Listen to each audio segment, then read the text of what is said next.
Hello, and welcome to Totally Totally Booked booked Right now.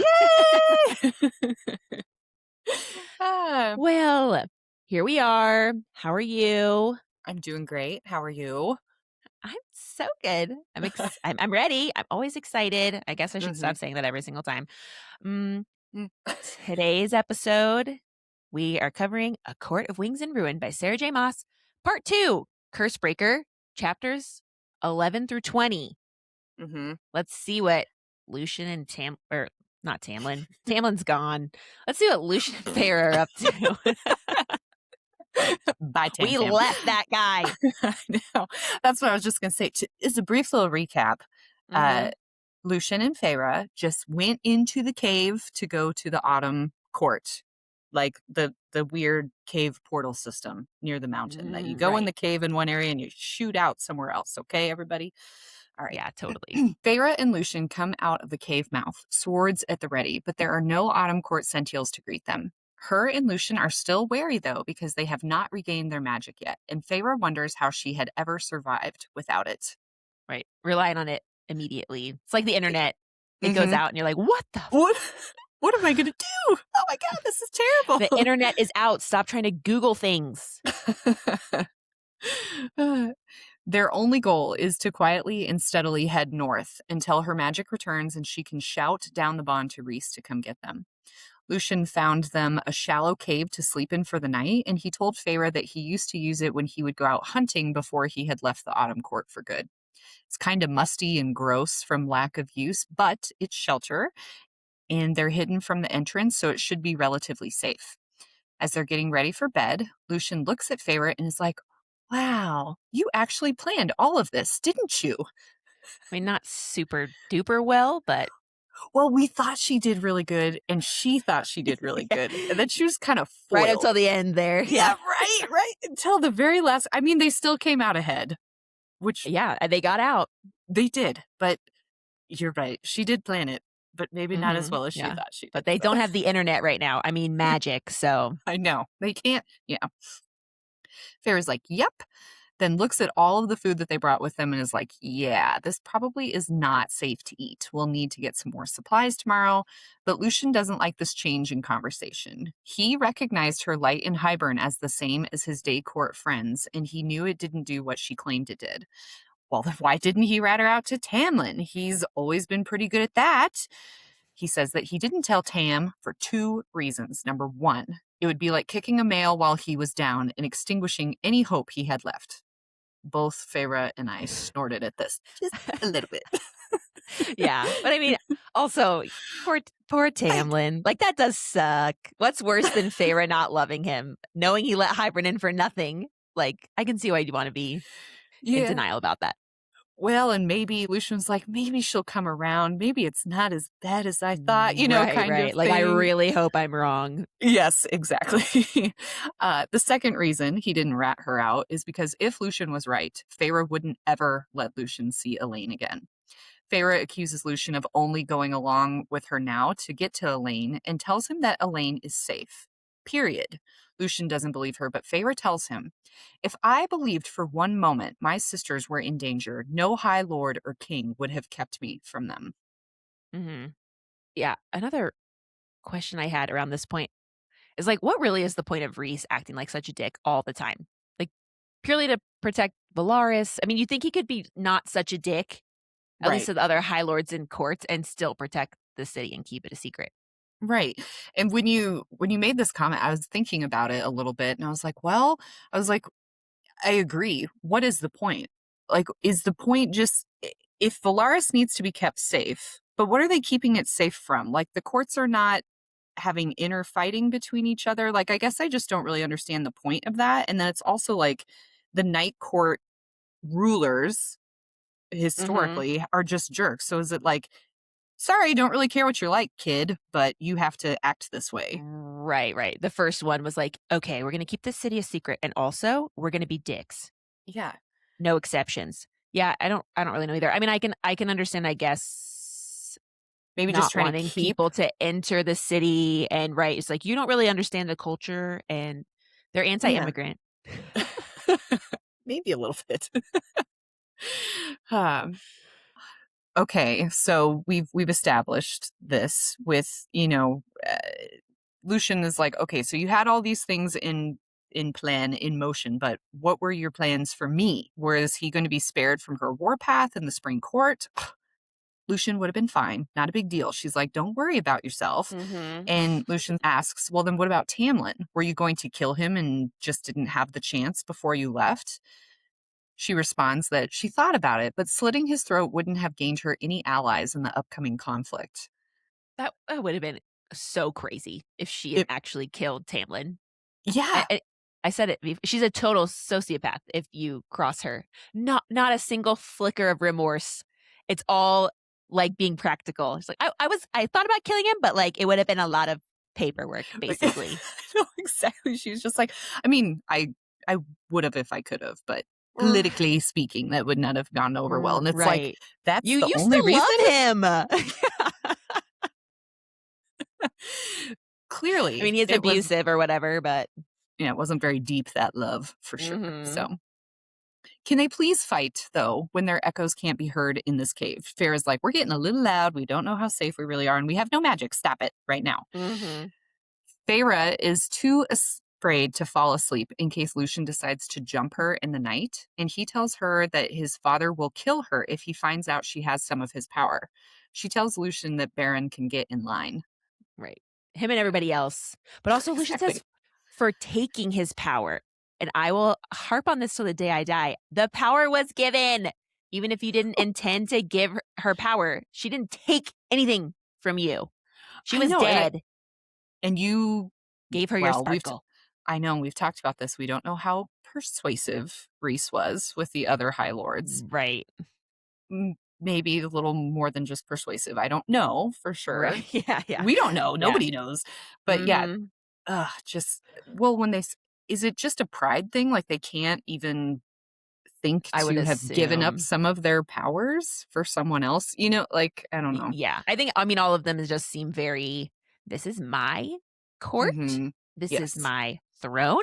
Hmm. And Feyre having any inkling of their specific powers would be, Right. I guess, a challenge or a Or is it threat. also just we talked maybe a little bit about this too, but her being so unique now in having powers from all the courts that are like traditionally, like, is that supposed to be a way to kind of keep the power even in this Yeah. structure of the different courts by, Right. One Feyre to rule them all.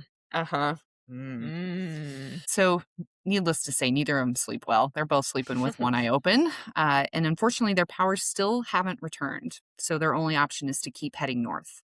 They're going to have to be careful about evading the Autumn Court headquarters, which are directly north, and avoid getting too close to the Summer Court or traveling too far west and wasting time. They have a very, very narrow, specific route it seems like they need to take. They hike north for 5 days, barely speaking, with 3 of those days being very tense as they cleared through Baron's official lands, like his actual, what he is Mhm. owning, I'm assuming, or kind of like his, what he considers his own lands within the Autumn Court. When Lucian did decide to speak to Feyre, he gave her the details on the Forest House, which is where the official seat of the Autumn High Court Lord ruled from. Thank goodness that she had Lucian with her during this little journey. He was able to help them avoid patrols, and he knew areas where they could potentially cross paths with those from his father's court. The Feybane is still doing its job, and they still don't have access to their magic, and Feyre can't feel anything down the bond yet. They said the Febane, it'll knock it out for a few days. How is it still in their systems I know. It's for been like, so long? And it's like Feyre had more than Lucian, so you think at least Lucian's would he would, didn't eat that apple. uh-huh. Yeah, it was also pissing me off too that they're not taking watch shifts. Um, they haven't been sleeping at night. It's like so stupid. You're not going to betray each other. You're I both know. you need each other to get out of the Autumn Court. Yeah. Stop. And that was what I thought too. At first I was like, well, they just don't trust each other. But then it's also like they need each other to get what they want right now. Mhm. Lucian wants to get Right. to Elaine. Feyre wants to get out and get back to Rhys. Like they need each other. They should be. Yeah. I understand that the trust isn't there right now, but they should be leaning on each other a little bit more to try to get Right. through this And part. she's relying on Lucien to lead her through the Autumn Court. If he Mhm. wanted to betray you, he's just gonna do it. It doesn't matter if you're asleep or awake. Right. He could lead you right up to the door of the High Lord's You would have estate. no idea. He could Right. just be like, "Well, let's go this way." And you'd be like, "Well, Yeah, okay, I don't know where we're I going." So know. It's just dumb. I was like, "You go to sleep." they're eating apples in a field when Lucien warns they'll have to be careful as they're approaching some farmland. He's never been well liked in the Autumn Court and tells Feyre that after Jasminda, the lesser fae that he had fallen in love with, was killed by his father and brothers, and he wasn't able to stop and defend her. The people of the Autumn Court blamed him for getting her into that position. And gosh, I actually honestly really see both sides of this. It makes me Mhm. feel so bad for Lucien. Like, he just lost his love by the hands of his family, and his whole court hates him because he didn't stop it from happening, slash, fell in love with her when he knew what the consequences would be. Yeah, it's so sad. I know. I Ooh, feel really bad for poor Lucien. baby. And after all that happened, he has no desire to rule the Autumn Court. That's why Mhm. he left. He's like, "I don't even care. My brothers, they can fight it out. They can do whatever they want. I have no desire to be here." Right, Yeah. yeah, traumatic memories. Also, why do Mhm. all the courts suck so bad? I So know. bad. It's horrible. They reach the foothills of the border to the Winter Court, and it's a steep and difficult hike. Lucien is impressed with Feyre's strength and stamina and asks her what else she's been up to. Training, of course, lots of different training while she's been away. He compliments her attack on Dagden and then thanks her for having his back against them and Ianthe. This was just like kind of a sweet little moment where the trust is coming back, maybe just a little bit. We're recognizing some things that the other person did that was good. Like, I feel like he may still hate her for all that she's done in regards to Tamlin, but I think he sees now that she's Mhm. still the same person that she was before. Same caring, same person, but she's just got some sharper teeth now these days. Right. Right. Be friends. I Friends know. again. Just be friends. I love Yeah, Lucian. I know. I like him a lot in this book so Mm-hmm. far. Yes. That night, Feyre finally sleeps, and Dream walks into Lucian's mind and sees herself as he sees her, still so innocent and human looking in sleep, and he very nicely covers her with a blanket. Feyre awakens to a cold voice. Look who we found. It's Lucian's brothers. Of course. Like, what are the Mm, chances they find you right before you're almost out and the first time you slept? Are you fucking kidding me? I know, of course. Like, come on. Lucian's brothers have knives held to their throats and say that Daddy Baron wasn't happy that they didn't stop by and say hello. Rumor has it that you two have run off together, cuckolding Tamlin. Sorry, that was the word that was literally used in the Yeah, book. And so I yeah. had to include it 'cause highlighted it. Um, LOLOLOL. who doesn't love a cuck moment? We do. I Great. was listening to that ContraPoints thing I sent Mhm, you about mhm. Twilight. She talks about the cuck tent when like when God, Bella and Jacob have to cuddle under the sleeping bag and Edward just has to sit there and watch him all night. Because he's freezing or he has, ice skin and Right. Jacob is like running hot. Jacob's what, canonically Yes. 109 degrees Fahrenheit or something. Love it. Huh. I don't want to say we should cover Twilight, but we should cover Maybe. Twilight. I would love to do that. I think it'd be so fun. Oh my gosh. Now I'm going off on a tangent. I totally would love that Yeah. to revisit my like Dude, I haven't read those in 15-year-old self. so long. Yeah. Yeah. Okay. Put a pin in that. We digress. So bad news. Lucian's brothers just showed up with knives held to their throats. Everybody, by the way, we're getting back on topic. uh, Feyre demands to be released, but nope. Baron wants to see both of them. Lucian tells Eris to back off, and Feyre realizes this is the brother that left Moore for dead, and she's furious. But there's not a whole lot she can do. Her magic is still locked down. Or is it? Feyre can feel the heat and flames gathering under her skin and makes eye contact with Lucian. As Eris shoves Feyre ahead of him to get moving, she turns and slams her elbow into his nose. And while Lucian gets out of his other brother's hold while they're distracted, Feyre releases a wall of fire to seal them into the cave. Lucien goes to stand next to Feyre, touching her arm to add to her strength or pull from her? Question mark? I was a little confused here on this magic sharing. This has not been discussed or brought about yet in this book, so I Right. don't know what's happening. Are Yeah, they, same. I just had a question mark here as my note. I, like, yeah, highlighted this part and I was like, question mark?" question? Like, What's what's happening? happening? Yeah. I So don't know, needless maybe to, one of oh, s maybe one of Feyre's, weird powers that she doesn't she can is suck power from somebody else. yeah. But how would Lucian know that? I don't know. Y- Uh y- Because to me, it felt like they touched and then they both kind of like flamed right. it. Yeah, Like when yeah. I was reading that passage, that's what it sounded like. Mhm.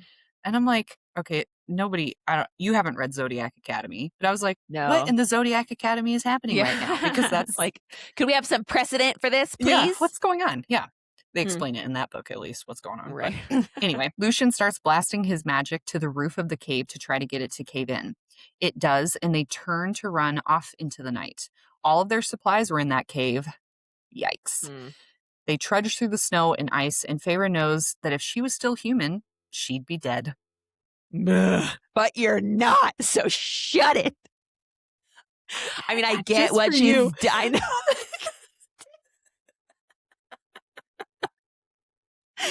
I was like, "I'm not gonna say anything about it," but then you put it in, and I was like, Yeah. "Yeah." Yes. Because I'm sure I highlighted that being like, "Shut Yeah. the fuck up." I mean, I get it, right? You're trying to tell us the conditions are harsh. It's Yes. not a fun Hmm. place to be right now, but Yes. Yeah. the human talk. I know. Oh. Sorry, I just Just trying to you're trying to bait me. trying to rein it in. Rein it in. Okay. They still hadn't reached the winter court border, but they kept going for fear that if they paused to stop, that Lucian's brothers would gain ground or they'd not be able to start moving again, which is one of these things where I'm like, they can winnow. So what Right. do you mean you're just running away? Anyway, Yeah. though they argued about stopping, they do find a cave for the night, but no wood to start a fire. So they had to snuggle to share body heat. Feyre tries shouting Mm. down the bond over and over, but still no luck.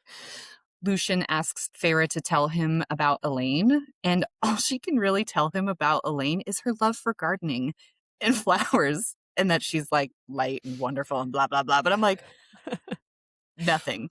You know Right. nothing about your sister, apparently. I was just you saying that just made me think, yeah, she really doesn't I don't think she knows anything about her sisters. Neither do we, really. But I do think also that Elaine would fit in really well at the spring court. She loves flowers. Yeah.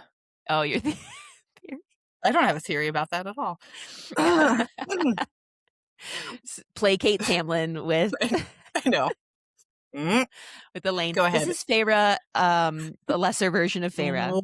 0.2. Like, she's Yeah. not half of Feyre, but she's, It's like the anyway. Feyre Tamlin wanted. Hmm. Demure, flower loving. And Although I think just wants to host parties and, like, kind of be, mhm. like, just be a wife, kind of, is what I got from Right, right, Elaine. right. So, Yeah. yeah, Well, maybe Elaine will be different now that she took a bath in the cauldron. maybe. Maybe. Maybe. Lucian says that Feyre is describing Elaine like she's dead, and Feyre says she has no idea what changes the cauldron could have made to her, and she knows Elaine has to be very sad about becoming Fae and having to live in Prythian because she's engaged. Lucian doesn't like this. Who is she engaged to? A local lord's son who hates the Fae. Wah, poor Lucian. Kick him while he's down. I know. We're snuggled up in this really cold cave and we're hiding from your brothers, and your mate is engaged to somebody else. Right. God. And Sorry. he like just had to remember how terrible his life was in the autumn court and his other like love ripped Love. away from him. Yeah. Oh, yeah. Poor buddy. Also, what if he had married that girl and then he met Elaine later? See, getting The married mating until bond you is know if you weird. got to. It is Yeah. weird. I don't know. Anyway, But yes, it's yeah, getting married is a risk. it is. Even if it was a love match before, though, Nesta thought that the future father-in-law really just wanted access to Elaine's sizable dowry to continue his crusade against the Fae. Lucian tells Feyre that he just wants to see Elaine once to decide if she is worth fighting for. if he felt like with him, she would be okay with leaving her mortal life behind. He also wants to ask how Rhys dealt with it, with his mate being engaged and in bed with someone else. Lucien does get a little irritated here. He's kind of thinking about this a little bit. And he goes, when did you know that you were mates? How long before you stopped loving Tamlin? How soon did you jump into his bed? Did it start when he called in the bargain for the first time? To be fair, all Right. valid questions, Lucien, but you are being very confrontational. Look at how crazy you're acting just to see Elaine. How do you think Feyre and Rhys are doing? Do you have any idea how difficult it had to have been for them? Mates aren't chosen. Give her a Mhm. break. Yeah. I mean, the fact that he left the spring court. When was the last time he left the spring court? How long has he been Right. hanging out with Tamlin for? Also just, man, 20 questions. I'm like, you've been hanging out for 5+ days at this point. You'd think Feyre and him would have talked. You couldn't have passed the time filling each other in on Like, your what's whole been going on? Yeah. stories, Like, right? given a Like, as you're like, hey, let's traipsing through the find autumn some court. common ground so we can maybe, Mhm. have each other's back a little bit better if anything Right. bad happens to us. Like, yeah. Feyre is not happy and doesn't want to discuss this with him, but tells Lucien she's surprised he's not happier to find that she now loves her mate after being engaged to someone else. I have a quote here. Lucien says, "You left us. Us. Not Tamlin, us." The words echoed in the dark toward the howling wind and lashing snow beyond the bend. "I told you that day in the woods, you abandoned me long before I physically left," Feyre says back.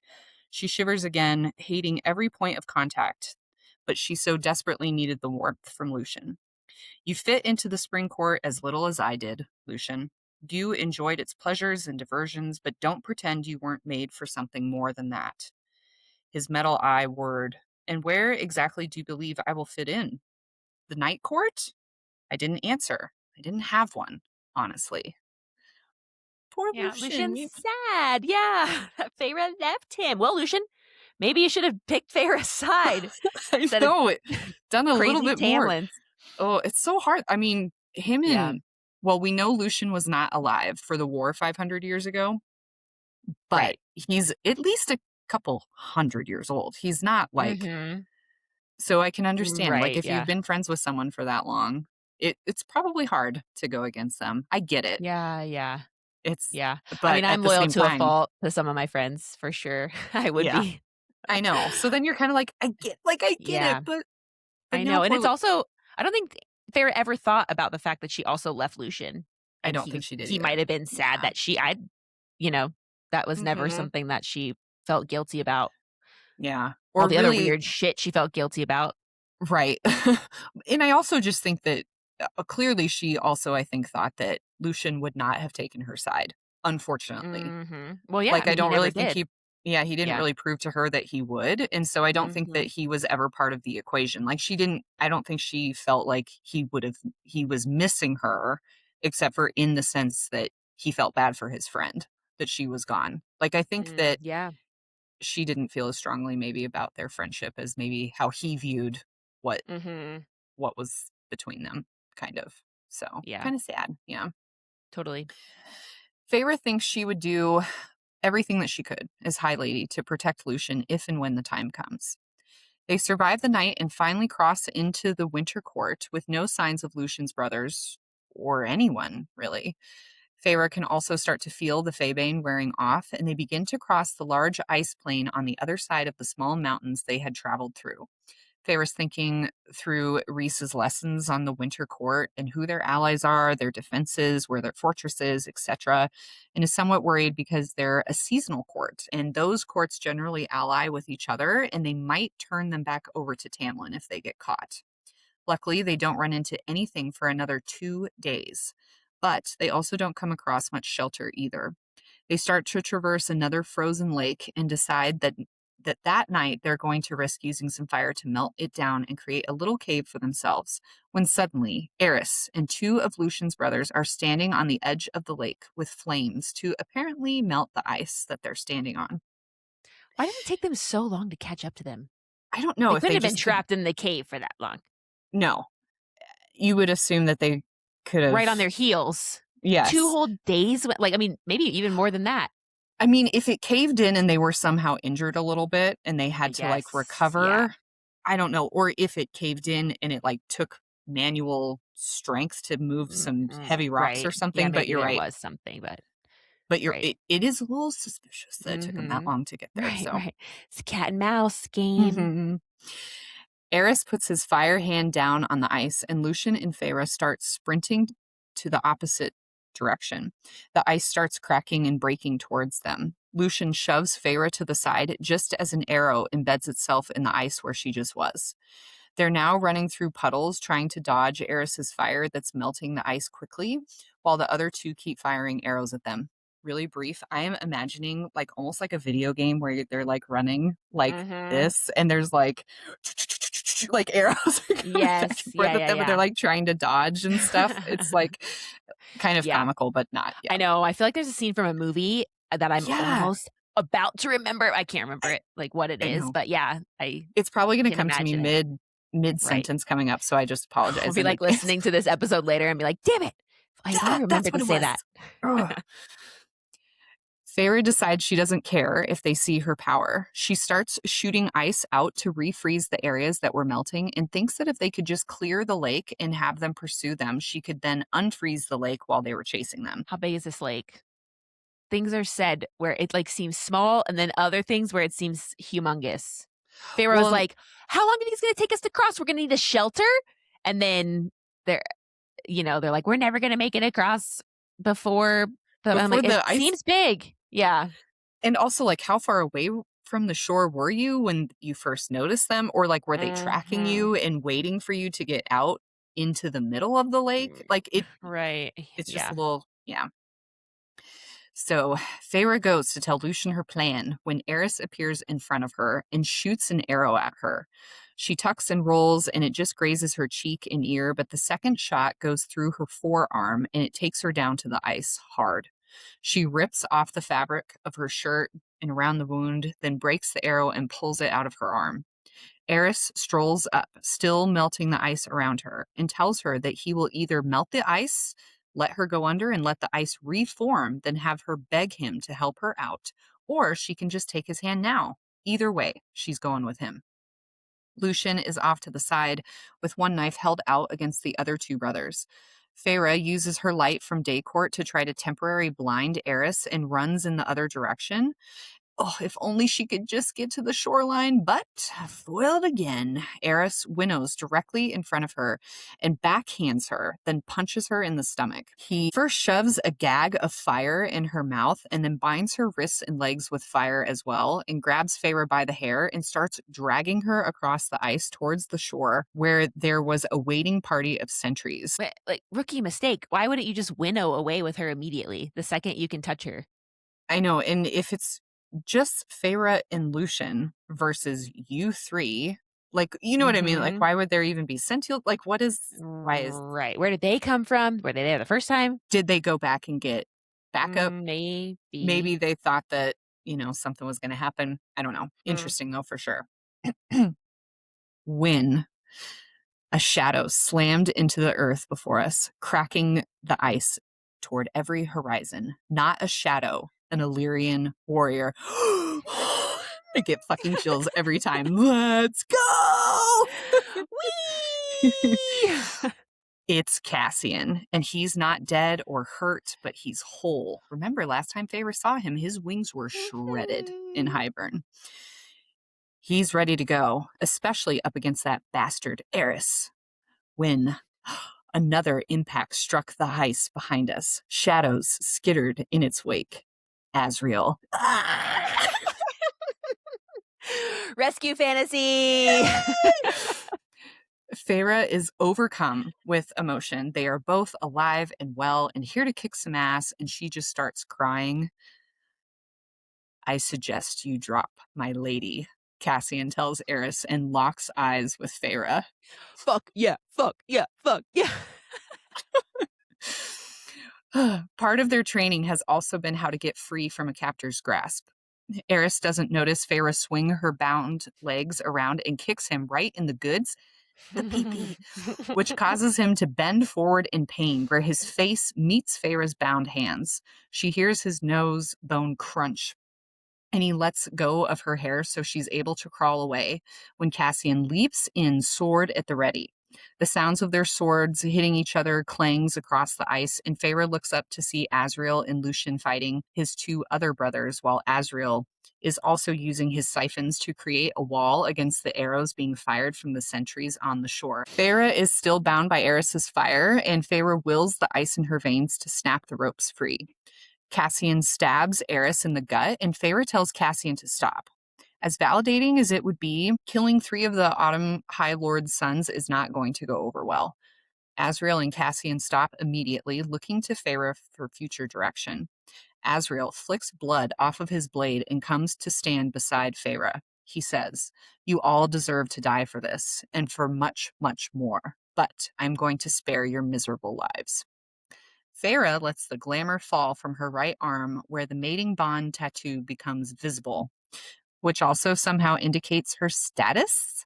It's not Mhm. explained, but they all somehow are wide-eyed in surprise when the tattoo is unglamored. Does it just say, "I am High Lady of the Night Court" in pretty script or something? I don't know. Eh. But could they also have just still been shocked that Feyre is mated to Rhys? I don't know. You know, like, yeah. Right, right. And I mean, does everybody get a mating tattoo, or is it just special? I thought, Lucien was just the only one who reacted to that, um, which made sense to me because like, he Yeah. saw the other tattoo Two on her more, before, and I assumed it was, like, Illyrian markings again, right? Like, to which it match. probably was. Yeah. So, like, Yeah. they know what that means potentially if or maybe, um, Yeah. and that, Feyre didn't have that earlier. Right. Which probably would have been surprising. But then I was Mhm. like, how did Lucian not see it? Feyre hasn't had access to her magic for I about a week know. now. I was wondering about that too, like, if the How glamour did it stay somehow glamored? just stays. If Yeah. you were able to glamour yourself, it's like, it's not going away no matter what. Yeah. Unless I I don't say it know. can. Forget Right, if or my maybe sh magic's active or not. I don't get Yeah, yeah, yeah. it. I don't know either. And she tells them all that she is High Lady of the Night Court. Ah! It's so exciting. It's The so good. catharsis. Ugh, Yeah. finally. They're all a little terrified of her, and Eris says there can't be a High Lady. And Feyre's like, yeah, you're looking at her. Okay. She asks Mhm. Cassian to take her home, both of them home. So he swoops in her arms, and Azriel grabs Lucian and they fly away. For whatever reason, imagine an Illyrian carrying another dude makes me laugh so Yeah. hard. I just saw a TikTok about this, like, the other day, and I was like, "Oh, yeah, that is funny." Because he's got to be carrying him like bridal style. Like, Uh-huh, yeah, right. He's not, like, got him under his armpits or anything. We still so, don't know how the Illyrians fly, upright nope. or Or, parallel to the ground, so mhm. Cassian does think it's funny too, and comments that he's not so sure who looks more uncomfortable between the two, Vansera or Azriel. Vansera? Oh, that's Lucian's family name, but Feyre didn't know that before, and Lucian sure doesn't love to still be associated with it. Feyre looks at Cassian and hugs him tightly, her emotions still flowing. She can't get herself to be able to speak, but I missed you too, Cassian tells her. Hmm. They flew until they reached the border of the middle/no man's land territory where the mountain is to find more waiting for them. Feyre hugs her tightly and immediately asks where Rhys is. Rhys picked up on the bond just minutes ago, and the 3 of them were closest, so Mor winnowed in Cassian. But with Eris there, Mor says it was better for her to maybe keep Callus's eyes on the northern border when Cassian and Azriel were going to go south to go get her. And she probably didn't want to confront Eris. Azriel lands with Lucien, and Mor tenses, but they explain that Lucien was fighting with Feyre against his brothers. Brief pause. Was Rhys Mhm. able to see where Feyre was only, or could he also tell who she was with? How would Mor have known Feyre was fighting against Eris? Right. That's a good point. I mean, maybe Yeah. she assumed because they went Assumed? through the Autumn Court, but I guess they don't But really know that she how did. did go y- right, right, right. I'm also Yeah, like, "Kick his ass, more. I Get know. a Or Like, is there why? something you wouldn't want Eris to be tempted to tell people with you present? Fuck up your life. I think it's the latter, Yeah. honestly. I'm suspicious. Eris I'm knows this stuff? suspicious. Great. Yeah. Mhm. Moore starts to ask if Eris is alive, and Az confirms that all the brothers are. Lucien is kind of looking between all of them. Feyre had never asked Lucien if he knew about Moore and Eris's history, and he seems a little confused. Moore says that they're going home. Which one, you ask? The townhouse. Sumrin is there waiting for Feyre. And just really quick, Lucian's confusion makes me think that he is unaware of what actually happened with Yeah. Moore. I don't even think Lucian was alive yet I was gonna when this say, maybe he happened. wasn't alive. Yeah. Yeah. Because if it happened when they were all 17. When she, yeah, just Right. first You came would into her. yeah. Yeah. You'd Yeah. also think, like, immortals wouldn't hmm reach their sexual maturity until they were, like, Like 50 at least. 100. Yeah, at least Yeah. 50. At Yeah. least 50. Yeah. No, you age like a normal human until you're the Right. ripe age of 20, and then you just look Right. like that forever. So, Yeah, yeah, yeah. yeah. Feyre has barely allowed herself to imagine Valaris in the townhome for fear of getting her hopes up, and is taking it in while Lucien is quietly assessing as well. She's a little worried that one wrong word from Lucien will cause massive problems, but she reminds herself that she is High Lady and she can exert her control over Moore, Cass, and Asriel. But Lucien's first comment is that he can hear children laughing and playing in the streets. Much like Feyre, Lucien is shocked by this docile side of the Night Court. Amren joins them and takes a little dig that they're lucky there is still laughing in the streets after the Highburn attack. Lucien goes wide-eyed, singular, and bows at the waist to Amren. She's like, I see he's already trained. Good. Feyre introduces Lucien with his full name, and he's like, yeah, drop Vansera. Lucien is just fine. Amren goes to ask what happened to Feyre's arm when Lucien interrupts and is like, so where exactly are we? Feyre tells him that this is her home. This is Valaris, and she is High Lady of the Night Court. Indeed, she is. Oh, thank the cauldron. It's Rhys. He's back. Oh, thank. Oh, gosh. The two of them pretend that no one else is in the room and crash together when Feyre starts crying. She's so overcome with what she went through in the last month, and Rhys is just comforting her and giving her sweet, gentle kisses. It's cute. Until Rhys orders everyone to leave. He's got last time to make up with his wife, his roommate. He winnows them upstairs, and Feyre's like, "Do you want any info on the spring court? But that can wait." Okay, Feyre, darling. Yeah. I was like, this is another thing I feel like purposely to make us not like Tamlin. Because Tamlin was like instant, like interrogation Right. in the Feyre last wanted book. to cuddle him and be happy to see him again, and he's like, "No, no, no, you have to tell me everything about the Night Court." And I feel like things are a little more dire right now. It almost seems like Rhys should have been like, "Actually, you do need to tell me everything that you learned at the Spring Court." And maybe we got some time. Right. We've We got, probably have like an hour or two. What's the yeah, difference? it's okay. We Yeah, didn't yeah. even know you were leaving yet. Yeah. So Rhys brings her to his room, and there's a lot of lingering touches and gentle caresses, and they're just taking their time being in each other's presence. He tells her how terrified he was when the bond went dark, and he panicked, and he went to the spring court and heard Tamlin losing his ever-loving mind. But Rhys was so afraid because he couldn't find Feyre.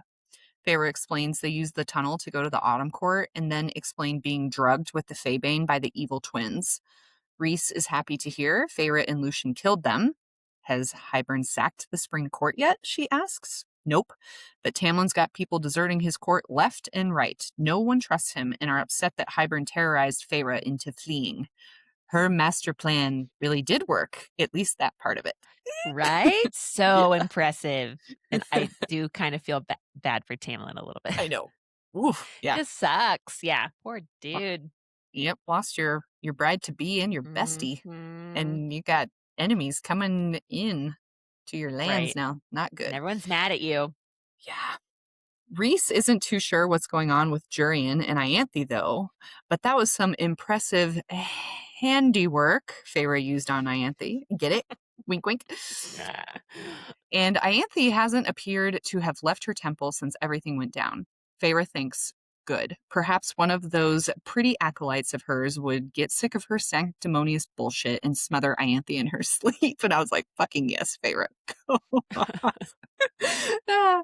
Rhys is examining Feyre's injured arm and says, Eris was always a male of limited days. Now Lucien might find himself closer to inheriting his father's throne than he ever expected. Feyre agrees. Her first impression of Eris wasn't a good one either. He is a huge jerk face. What did you expect? Like, I what know. else is he supposed to do under those circumstances? Yeah. Be nice to you and let you escape? Like, hey, Feyre, it's so nice to meet you. Actually, I'm just going to let you run across this frozen lake. Yeah, and if nothing else, I almost think it was like, I think if they would have found her, it would have been bad for her no matter what. But almost because Lucien was with her, they were even more determined to kind of Yeah, capture them yeah. and kind of, Right. drive And they that didn't in that even they say like that mean of stuff to her. You know what I mean? right. There have been Yeah, other books and things where you're about to get caught and they're also yeah, talking about all like the horrible things they're gonna do or yeah. It whatever. was He was just overall. like he's like, please come with me. I'll Yep, come see Daddy. Okay, there's time to no go. other options. Yeah. Yeah. Which, if you are of the opinion that Eris deserves a little bit of maybe a somewhat redemption arc, or we just simply don't know enough information about what happened between him and Moore, or any of that, maybe Eris isn't as bad as we all think he is, and he's just Daddy's Mhm. minion. I don't know. Maybe. I'm I not. can't remember him showing back up. Yeah, So I fair. We'll get yeah. there. We'll get I know nothing. there. Don't spoil it for me. I know. I'm just saying. No, I'm Hey, just I'm kidding. just saying he might show back up. I don't Yeah, know. yeah, Don't yeah. I know. would assume that most of these characters are gonna. Come back. Yeah. Mhm. Rhys comments that Feyre announced she's now High Lady. She's like, oh, is that okay? Rhys is like, duh, I just wish I could have made an over-the-top grand announcement about it. Feyre laughs and is like, I only did it an hour ago. I'm sure you could crow from the rooftops before the word actually spreads. Rhys is getting all touchy when Feyre stops and is like, where are my sisters? Rhys politely gives Feyre some space. Like he kind of takes a step back and he's like, okay, this is where we're going right now. Okay. And he tells her that they're at the House of Wind. He'll take her there right now if that's what she wants.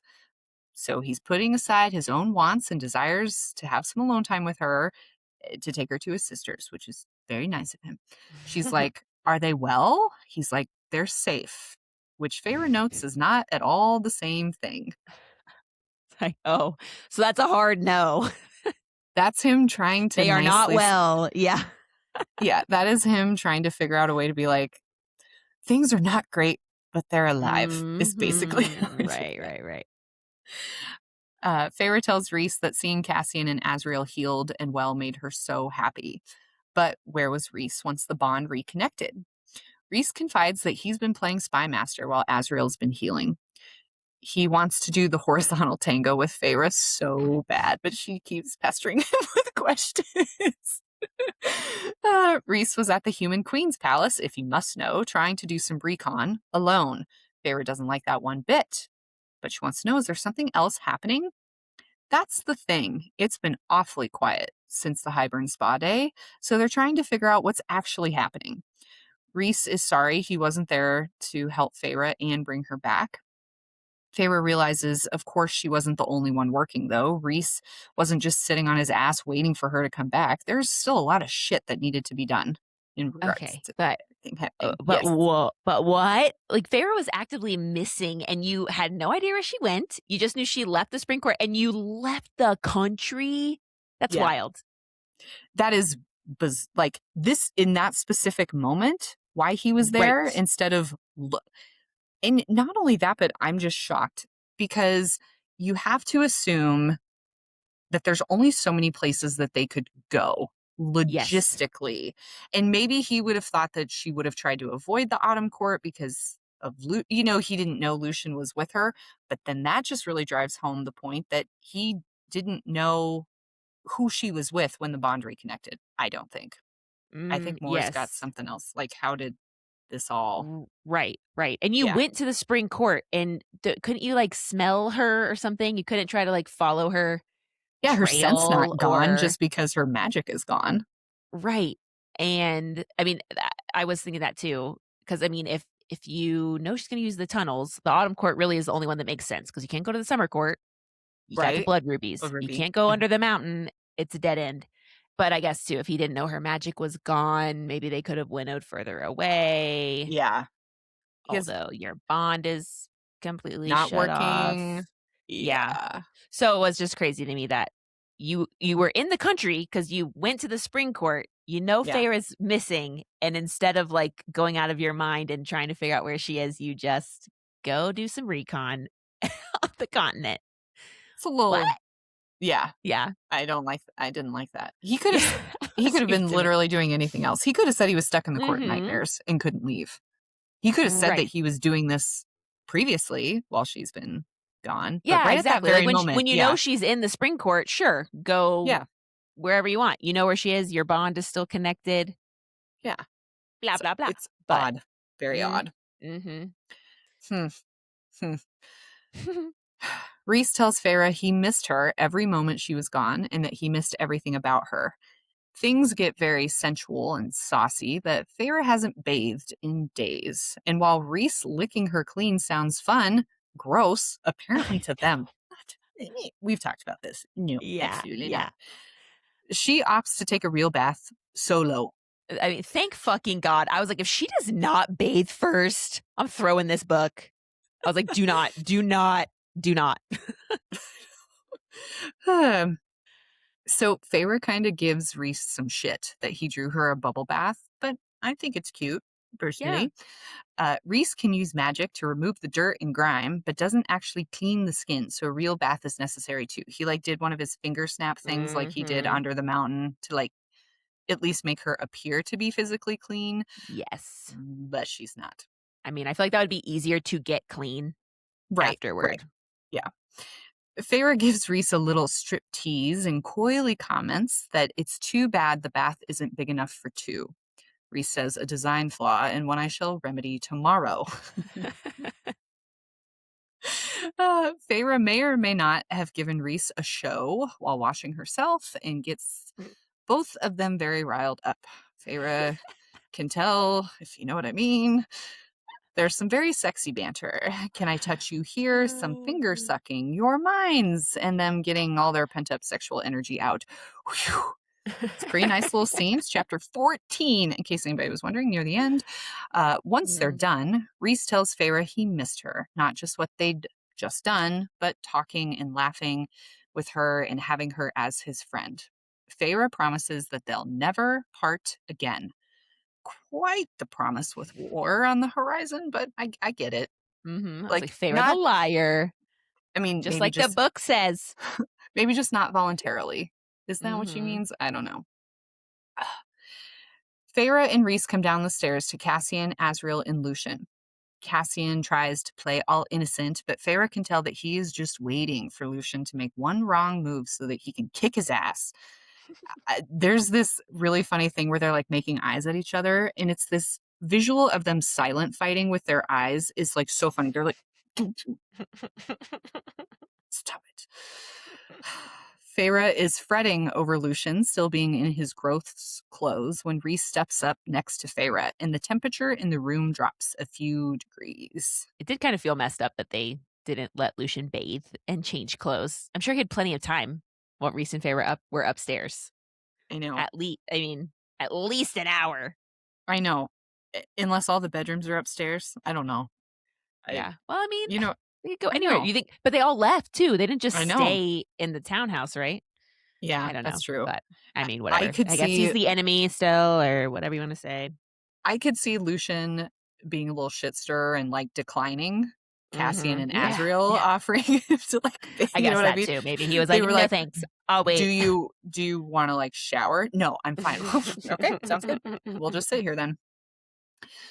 Lucien is looking at Feyre's wedding mate weaver ring and Rhys's own simple silver ring on their matching fingers. Funny side memory that Feyre has here. She had snarked at Rhys that he should have to go through his own death trial to get it, but he requests to please not make him battle a creature looking to take his favorite part, which is also his pee-pee, in case it was... But the happiness from that moment fades and tensions rise between all of them. There's a not so subtle threat from Rhys that if Lucien threatens anyone in the Night Court, he will die most creatively. But Rhys does know that it's been a weird month and a weird day for Lucien. He knows the shock that is Valaris, and he's going to have to undo a lot of what he thinks about the Night Court. However, he wants to reassure him that Elaine is safe. It must be crazy for Lucien. You think about Yeah. Feyre's prejudice and how bad that was when she came to Valaris, and Lucien actually knows a lot more than she did when Right, she showed up. exactly. And depending on, like, how things work, like, if other courts do come and visit other ones, like, the only thing that they'd ever shown was the Court of Nightmares, Mhm. so Oh, yeah, yeah, totally. totally. Mhm. Rhys tells Lucien that he had loved Feyre long before she had returned the sentiment. Lucien lets his mouth run away with him and says, "How fortunate that you got what you wanted in the end." It's tense and quiet, but Rhys states, "I suspected Feyre was my mate before I even knew she was involved with Tamlin. And when I learned it, if it made her happy, I was going to step back." And then I'm just going to read the rest of this exchange because there's a lot of it. "I will only say this once," warned the High Lord of the Night Court. Even Lucien flinched. "I suspected Feyre was my mate before I even knew she was involved with Tamlin. And when I learned it, if it made her happy, I was willing to step back. You came to our house and stole her away on her wedding day. I was going to call the wedding off." Feyre cuts in, taking a step towards Lucien, "and you knew it." Rhysand went on before Lucien could snap a reply. "I was willing to lose my mate to another male. I was willing to let them marry if it brought her joy. But what I was not willing to do was let her suffer, to let her fade away into a shadow. And the moment that piece of shit blew apart his study, the moment he locked her in that house, his wings ripped from him and Lucien stared." Because remember, Rhys doesn't show off his Mhm. wings to anybody. Yep. Feyre has never talked to anyone about that day, and Rhys follows it up with, "Feyre did not dishonor or betray Tamlin. I revealed the mating bond months later, and she gave me hell for it, don't worry. But now that you found your mate in a similar situation, perhaps you will try to understand how it felt. And if you can't be bothered, then I hope you're wise enough to keep your mouth shut. Because the next time you look at my mate with that disdain and disgust, I won't bother to explain it again, and I will rip out your fucking throat." Mic Lucien drop. can. I know. Yikes. Lucien concedes that it sounds like there's more to the story than he's aware of. Clearly. Mhm. Feyre tells Lucien that she's going to see her sisters. Does he want to come with? Yes, he does. Asriel claims he has business to attend to, which makes Cassian grumpy because he has to carry Lucien then to go to the House of Wind. So funny. They fly to the House of Wind, and once they land, Rhys and Cassian give Feyre and Lucien some room to have a little chit chat. Lucien tells Feyre while looking out over the railing at Valaris that none of this is what he had expected. Feyre tells him that they're still rebuilding after the Valaris attack, and Lucien says, "Well, we had no part of that, but I'm still sorry it happened." Which, yeah, come on, Feyre. They may have played Mhm. a hand in what happened to your sisters, but if you're trying to blame him for the attack, let's make sure we're placing blame with those queens. They were the ones Yeah. responsible for that. Totally, totally. Yeah. Feyre looks over her shoulder, and those Illyrian busybodies are definitely listening in on their conversation. Feyre decides Lucien needs some additional Rhys Feyre mate lore and tells him about how Rhys saved her life on Calanmai and all the rest. And had Rhys and Cassian chime in too with their own tales to hopefully show Lucien that his mate truly is safe here. Mhm. Yeah, this again, I was like, "Why didn't you already talk about all of this?" Also, I'd had this thought before about Mai, and this reminded me of it, Okay. where because it was like, "Tamlin, just tell Feyre why she can't go to Mai. It's not safe. Feyre's Hmm. gonna try to eat her or whatever." But then I was also thinking, actually, another reason, I guess, that he couldn't tell her at the time was that it was dumb of her to go. If Rhys really was going to spy on Tamlin for Amarantha, he would have run into her, and, Yeah. so there could have been other Amarantha spies there that could have taken back to her that there was a mortal girl, you know. Living in the spring court or with Yeah, Tamlin and exactly. Mhm. yeah. Yeah, that could have been bad. So that's Yeah. a very good point. Oh my gosh, I love that. Hee. Look at me. Yes. So impressed right now. Oh my god, thank you so much. Once done, Rhys and Cassian give them space, and Lucian concedes. He's seen Rhys do such terrible things and has had a lifetime of believing the Night Court to be one way, so to see it differently in person is jarring. He does admit that he's heard of Amren before. Quote, Amren is a bedtime story they told us as younglings to make us behave. Amren, who would drink my blood and carry me to hell if I acted out of line. And yet, there she was, acting more like a cranky old aunt than anything. And I was like, yeah, kind of. That is how Yeah. Amren reminds me of too. Lucian sobers a bit and admits he didn't know he was a villain in Feyre's story, but Feyre tries to reassure him that he wasn't, at least not entirely. She tells Lucian that they haven't told Elaine anything about him, just that he's a High Lord's son serving in the Spring Court and that he helped Feyre under the mountain, but nothing else. Feyre wants to see them first, if it's okay with him, though. Nesta and Elaine are staying in a 2-bedroom suite, but Nesta is currently reading a smutty book in the library. Feyre notes just how I know, I was like, same girl, I feel ya. Feyre notes just how beautiful Nesta is with her Fey enhancements, but has decidedly done her hair in a do to cover up her pointy ears. Nesta doesn't seem to care at all that Feyre is there. She just wants to get back to reading her book. Valid. Yeah, I know. I 100% agree with Ness on this. Can't blame her at all, actually. Cassian takes the opportunity to sass Nesta and says he didn't know she liked romance novels. She ignores him, and Cassian is like, this is basically all we've got while you were off destroying our enemies. This perks Nesta up. Was Feyre successful?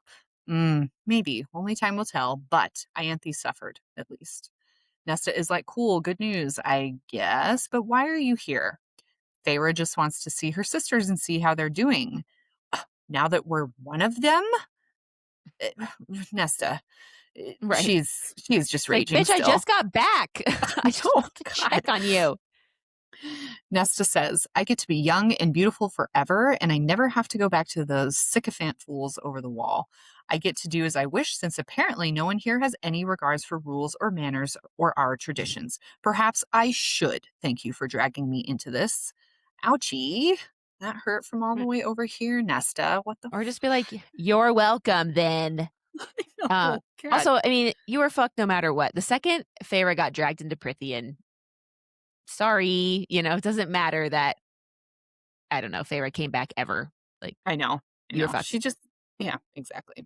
So, I mean, I guess it is ultimately Feyre's fault too, no matter what, but it's not like Yes. Really, it's Tamlin's. He sent that sentry over the wall. yeah, ultimately, yep, it is Tamlin. And then if we No, really want to go back, then it's really, Amarantha's it's fault. Amarantha's fault. Yeah, totally. It's really the King of Hybrid's fault because he sent Amarantha. Oh, really? Gosh. Yeah. All problems can always be traced back to a dude. Yep. That's my 100%. thesis, and I will continue to defend it. But Nesta's not done. Nope, it's really Elaine that needs checked on. She won't eat. She won't leave her room. She won't do anything. Rhys tries to defend that they've tried, but Nesta's like, leave us alone. Don't you get it? Feyre then, with zero tact or ability to read Nesta's rage, says that Elaine's mate is here. Why would you say that right Yeah, now? I don't understand. I know. I think Dumb. she does try to make Nesta angry on purpose, I feel like, or, Yeah. you know, Yeah, thinking kind about of those things where Nesta's stir like, thing. "Hey," Yeah. stir things up. Yeah. Where Hmm. Nesta's Yeah. like not really being a total bitch yet, and then Feyre's like, "Oh, also this," or interprets something, and then Nesta's like, "Actually, I'm gonna kill you." Exactly. Nesta gets in Feyre's face and tells her that if Lucian gets anywhere near Elaine, you'll do what? Cassian asks. Nesta doesn't know how to fight. He's been trying to get her to train with him, but she won't do it. He says to Nesta, you come between a male and his mate, Nesta Archeron, and you're going to learn about the consequences the hard way. Remember this. My god, I can't wait for Silver Flames. And also just loving Cassian continuing to poke the bear. He's like, "What are you gonna do to me?" Yeah. Bring it. Yeah, seriously. Feyre says that she wants to see Elaine and tell her Lucian is here to see her, but Elaine can make the decision for herself if she actually wants to see him. Nesta's like, "You mean that male that sold us out to Highburn?" And Feyre gets kind of fidgety. Like, it's so much more complicated than that, okay? Mhm. And it technically wasn't Lucian, I but know. I just know. kidding. Guilty by association a little bit here. Mhm. Nesta's like, "Yeah? Complicated? What about father?" And Feyre's like, "Oh my God, we have a lot of other things to worry about right now, Nesta. Jesus freaking Christ." And also, Nesta, this is you just being a bitch. Don't pretend like you care Right. about your dad all of a sudden. Right. I actually Yeah. forgot about him too. I was like, "Oh yeah, haha, their dad." Um, and just I'm sure just like everyone else, like Nesta wants her dad to care about them. She wants to see, like, will he be upset? Maybe he'll get back and be like, "Phew, thank God those girls are gone." Right. Well, and she talked Or about in the he'll come last save them. right. And she even talked about in the last book that like Feyre and her had that little heart to heart where we were kind of like, who is this Nesta? What's going on? Because Nesta Mhm. said like, I was trying to push dad to like make him Right. realize what he was doing and that he wasn't doing anything. I was like intentional with him trying Right. to make See if so he'd actually do anything to help us. exactly. Yeah. Yeah. Feyre So leaves to go see Elaine and quietly tells Nesta that she's sorry on her way out of the room with no response. But she does catch a familiar look on Cassian's face, one of longing. Hmm. Every window is open and all the light is streaming in on Elaine, but she's silent, empty feeling. Feyre thinks that she prefers Nesta's rage to this hollow person that's in front of her. It's like Elaine has been zapped of all of the light and color, and she's extremely pale and thin. She probably looks a lot like Feyre did after Under the Mountain. Yeah, good point. Hmm. Feyre gently tries to bring Elaine's attention to her by saying hello, but Elaine just says, without looking at Feyre and with zero feeling, that she wants to go home. He will be looking for her. Feyre knows she's talking about the human betrothed on the other side of the wall. They were supposed to be married next week. Feyre tells Elaine she's sorry, and Elaine says, "Everyone keeps saying that, but it doesn't fix anything, does it?" I was like, Mm. oof, punch Yeah. gut. Yeah, I agree with you, Elaine. Ooh. Yeah. Feyre feels so guilty and upset, and Rhys quietly comes up next to her and asks Elaine if she needs anything. Elaine repeats that she wants to go home. Feyre is about to break down when she turns to see Lucian standing in the doorway, distraught and having heard every word and have felt Elaine's despair. Feyre thinks, Elaine had always been gentle and sweet, and I had considered it a different sort of strength, a better strength. To look at the hardness of the world and choose over and over to love, to be kind. She had always been so full of light. Perhaps that's why she now kept all the curtains open, to fill the void that existed where all of that light had once been, and now nothing remained. So, all of these Archeron sisters have pretty bad coping mechanisms, eh? Yeah, that's an understatement. Like, but for real, Elena's sad pants and Yeah. arguably is worse than Feyre was after Under the Yeah. Mountain. Yeah. Yeah, at least Pharaoh was, like, powering through and Mhm. pretending to be Yes. Okay. Yeah. okay, at least for a little bit. I mean, she did Um, have Tamlin there, who she thought she was in love with and right. was And gonna she be was with. Yeah. trying to, like, make him happy. Right, that's a big Mhm. difference. Yeah. Yeah. Oh, boy. And Yep. Elaine, I mean, arguably, I mean, has she ever been sad before? She's always been happy, She's been the most and positive of the 3. yeah, Yeah. so it's like an It's total extra. 180. Yeah. Mhm. Mm. Totes. Huh. Feyre needs to open her paint therapy, Therapy, uh, therapy. business stat. Oh. Get your Professor Trelawney garb on and start helping your sister. Yeah, yeah. Um, yeah, so after seeing sad Elaine, Rhys leads Lucian to his suite in the House of Wind. all Lucian's needs will be taken care of while he's here because, duh, he's a High Lord's son. Feyre is playing hostess a little bit, which is an interesting dynamic switch for Lucian and Feyre. Lucian wants to know about Elaine, and Feyre tells him to sit tight. She has to figure out what to do about her sisters. And Lucian reiterates that he'd never hurt Elaine. Okay, that's fine. She's just in a very fragile state right now, and you won't be able to help her. Yeah, it's not about physical harm. She's just emotionally Right. unavailable. Okay? Seriously. Yeah. Lucian isn't a prisoner, so he can go wherever he wants in Valaris and in the House of Wind, but he can't take the sisters anywhere or enter their floor. If Lucian breaks the rules, he'll have to answer to Amren. Ooh, scary. I would heed that warning. Right? For sure. Yeah, totally. Feyre, Rhys, and Cassian fly to Amren's loft, where Amren, Azriel, and Mor are waiting. And I just have to add this because this next quote, what does this mean? Mor gave me a grateful, relieved look as we entered, Azriel's own face revealing nothing while he stood, keeping a careful, too casual distance from her side. What? It's like the gang's all back together, and I'm immediately overanalyzing everything. I can't. Seriously, this whole part is like, why is it so strained for them to be around Amren? Mhm. What were you all talking about or doing that's so freaking awkward? And are we just being weird because Lucian came back with Feyre? Like, it's so bizarre. I don't Right. understand. And these Yeah. very specific sentences about how Azriel is acting around Mor. And Yes. there's multiple sentences about, you're just like, what does this I mean? know. And it keeps coming up. We've talked about this before. We repeat these Mhm. things because they keep coming up. It's not us just adding little tidbits in. This is weird. Right. It's literally in the book, in the lines of the book. Yes. Yes. Yes. It means something. I know it. It does. Let me get out my wall of pictures and red string. I know. Start connecting the dots. Yes. So Amren's doing research of some kind. There are books scattered everywhere. She's really grumpy.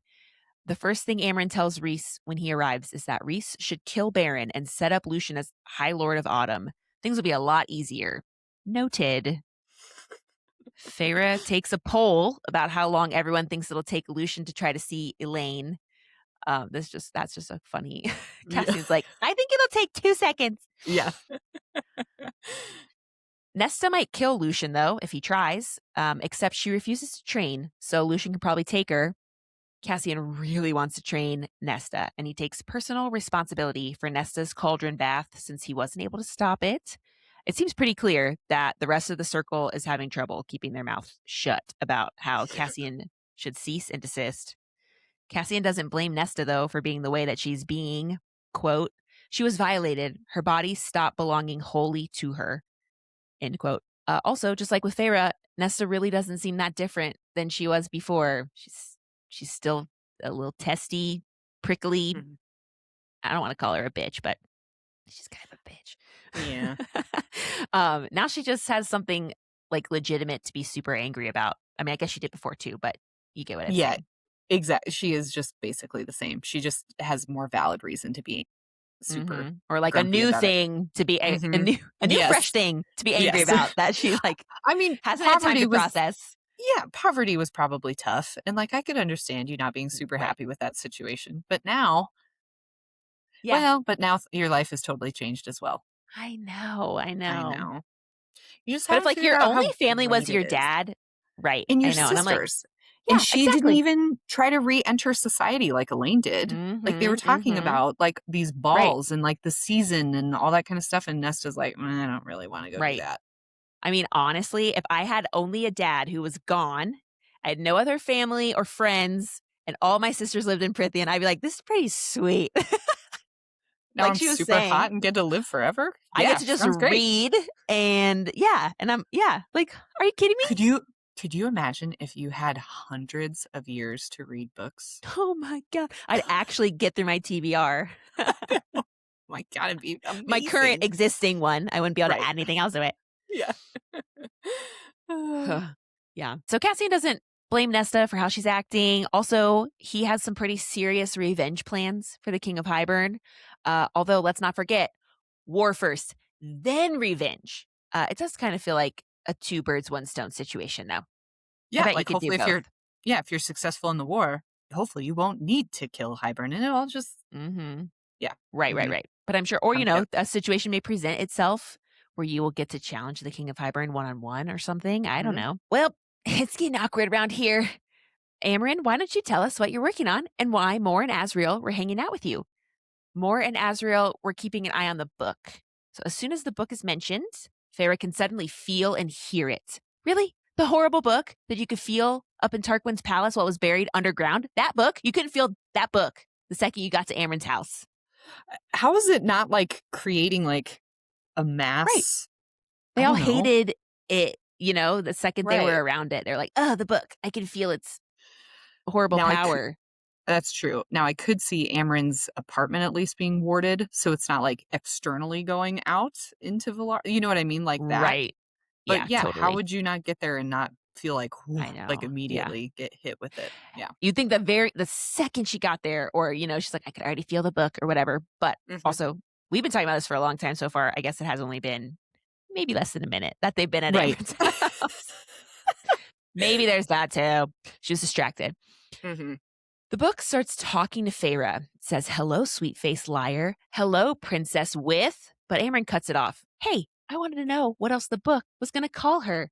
Yeah, Tell me maybe right it's now." important, I Amarin. know. You sure are good at cutting stuff off or Yeah. saying things and then being like, "Hopefully this doesn't happen exactly the way I hope it doesn't." Mhm. Give me all Amarin. the information. Now that the two halves of the book are back together, the book's personality is really coming out. I mean, poor Amren having to hang out with it all the time. Also, is the book sentient? Should they not be discussing things around it in case it is retrieved by the king? Could it tell the king things? I was wondering that too. Like, if it recognizes different people, it seems like it can. So maybe be careful when, like, discussing your Mhm. plans around it. What if it's Right. it's Yeah. yeah. The book seems like a dick. I bet it would be like, "Okay, listen, king, I know everything." Or it would be like, "I know everything that they were talking I about, know and I'm something not you don't gonna know. tell you." I'm gonna speak in riddles. Mhm. Rhys tells the gathered crowd that the info Feyre got from the murder twins, well, I guess not. They're the murdered twins, but Bananas. confirms intel that Rhys and co. had been gathering while Feyre was gone, especially about those other Hybern allies on the continent. Crazy to me that the twins actually gave Feyre real information when they knew she was about to try to leave the spring court. I guess they also could be confident that they were going to kill her, but Right. I know. Just why even give it up just in case? Feels like backup mhm. plan would just be to zip the lips, but what Yeah, do I either know? not say anything or purposefully give her wrong information. Exactly. Yeah. Well, this is just great. If Hybern gets all its allies together, Prithian is screwed, basically. There are no good guys on the continent that would sail to help, and Miriam and Draken are missing from their little island of Cretia. Say, what? No evidence of foul play. There's also no trace of what happened or where they went. That is unfortunate. When was the last time you checked on them? Could they have just died out 300 years ago or something? My thoughts too, like they just wanted to seclude themselves, but not even a check-in sometime in the Yeah, last couple 100 years at all? They were your right. friends. I know. We don't know how Not often they even a go there. Christmas card. My Yeah. god. Everyone speculates for a little bit. Moore says she doesn't blame them for running if Jurian truly hunts them. But it's like, how powerful could Jurian really be? He's just a weak, dumb, stupid, idiot human, as far as we know. Right? Like what is he going to do? Like all evidence points to him just being resurrected as a human, not being Right. made. He doesn't have fey powers, at least from what we can Mm-hmm. tell. It's interesting. Hmm. I guess if he has the might of Hybern behind him, maybe he Maybe wouldn't be going alone. But also yeah. kind of seems like no one else cares. Mm-mm. Only him. Mhm. I don't know. Very strange. We learn more about Miriam right now. She was speared through the chest and died during the last battle at the sea during the original war. Quote, but Draco knew of a sacred hidden island where an object of great and terrible power had been concealed, an object made by the cauldron itself, legend claimed.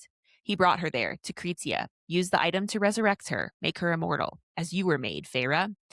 Yeah, I don't love traveling distances with a dead body.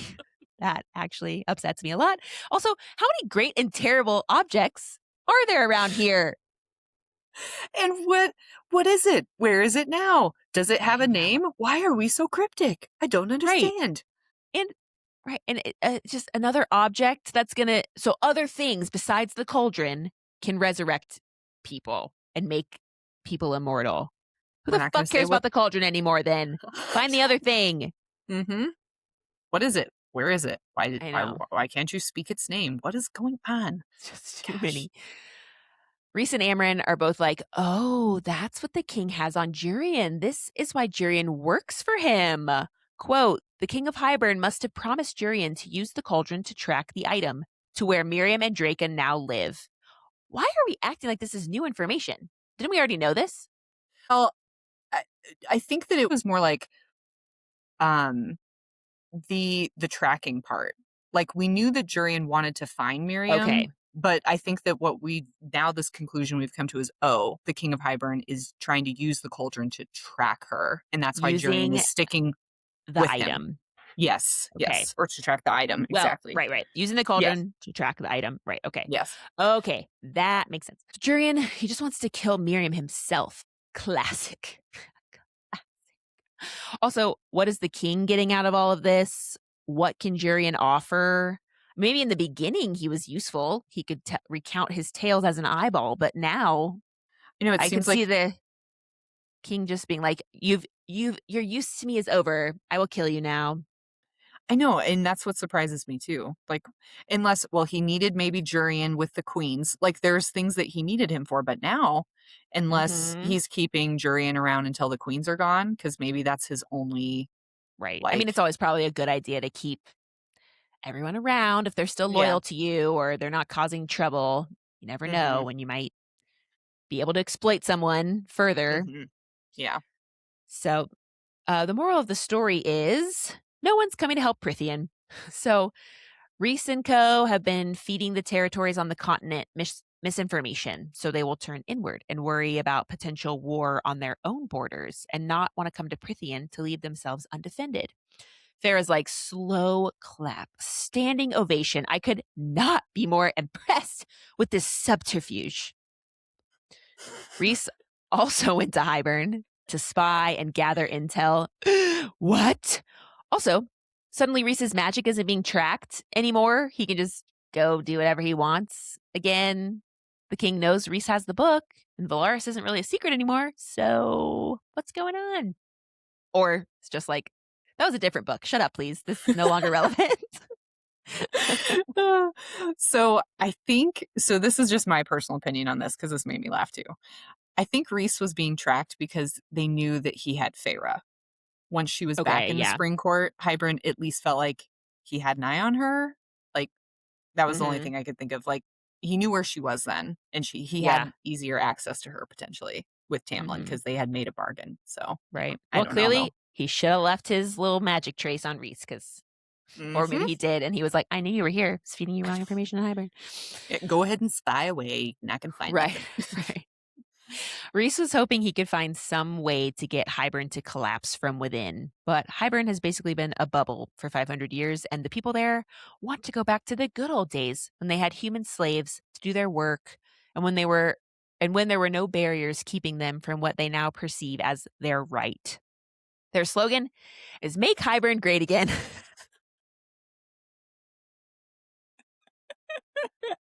Oh, that's a good one. Unclear if the King of Hybern deliberately failed to establish new trade routes and opportunities for his people in order to one day fuel this war, or if he was just short sighted and let everything fall apart. I was like, if the former, talk about a long con. You're committed. Yeah. Yeah. Well, I think they were probably not very popular with their closest trade. Like their closest Fey Hmm. realms area is Prithian, and they burned that bridge. So, I mean, it probably have to be Yeah. pretty extensive. I don't know, but if you can winnow, but we know that you can't winnow super far distances all the time, or at least Hmm. not everybody Hmm. can. But yeah, yeah, Yeah. And I mean, it wasn't like I guess who started the war? Wasn't Hybern. I would assume it was like the humans yeah, rebelling. yeah. Uprising and So rebelling. Yeah.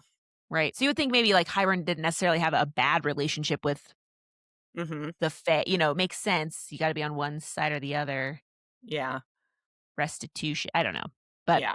but yeah, so I mean, I guess I could also see them not having good relationships Mhm. uh with trade or them being like, who cares? We can make our We own got food.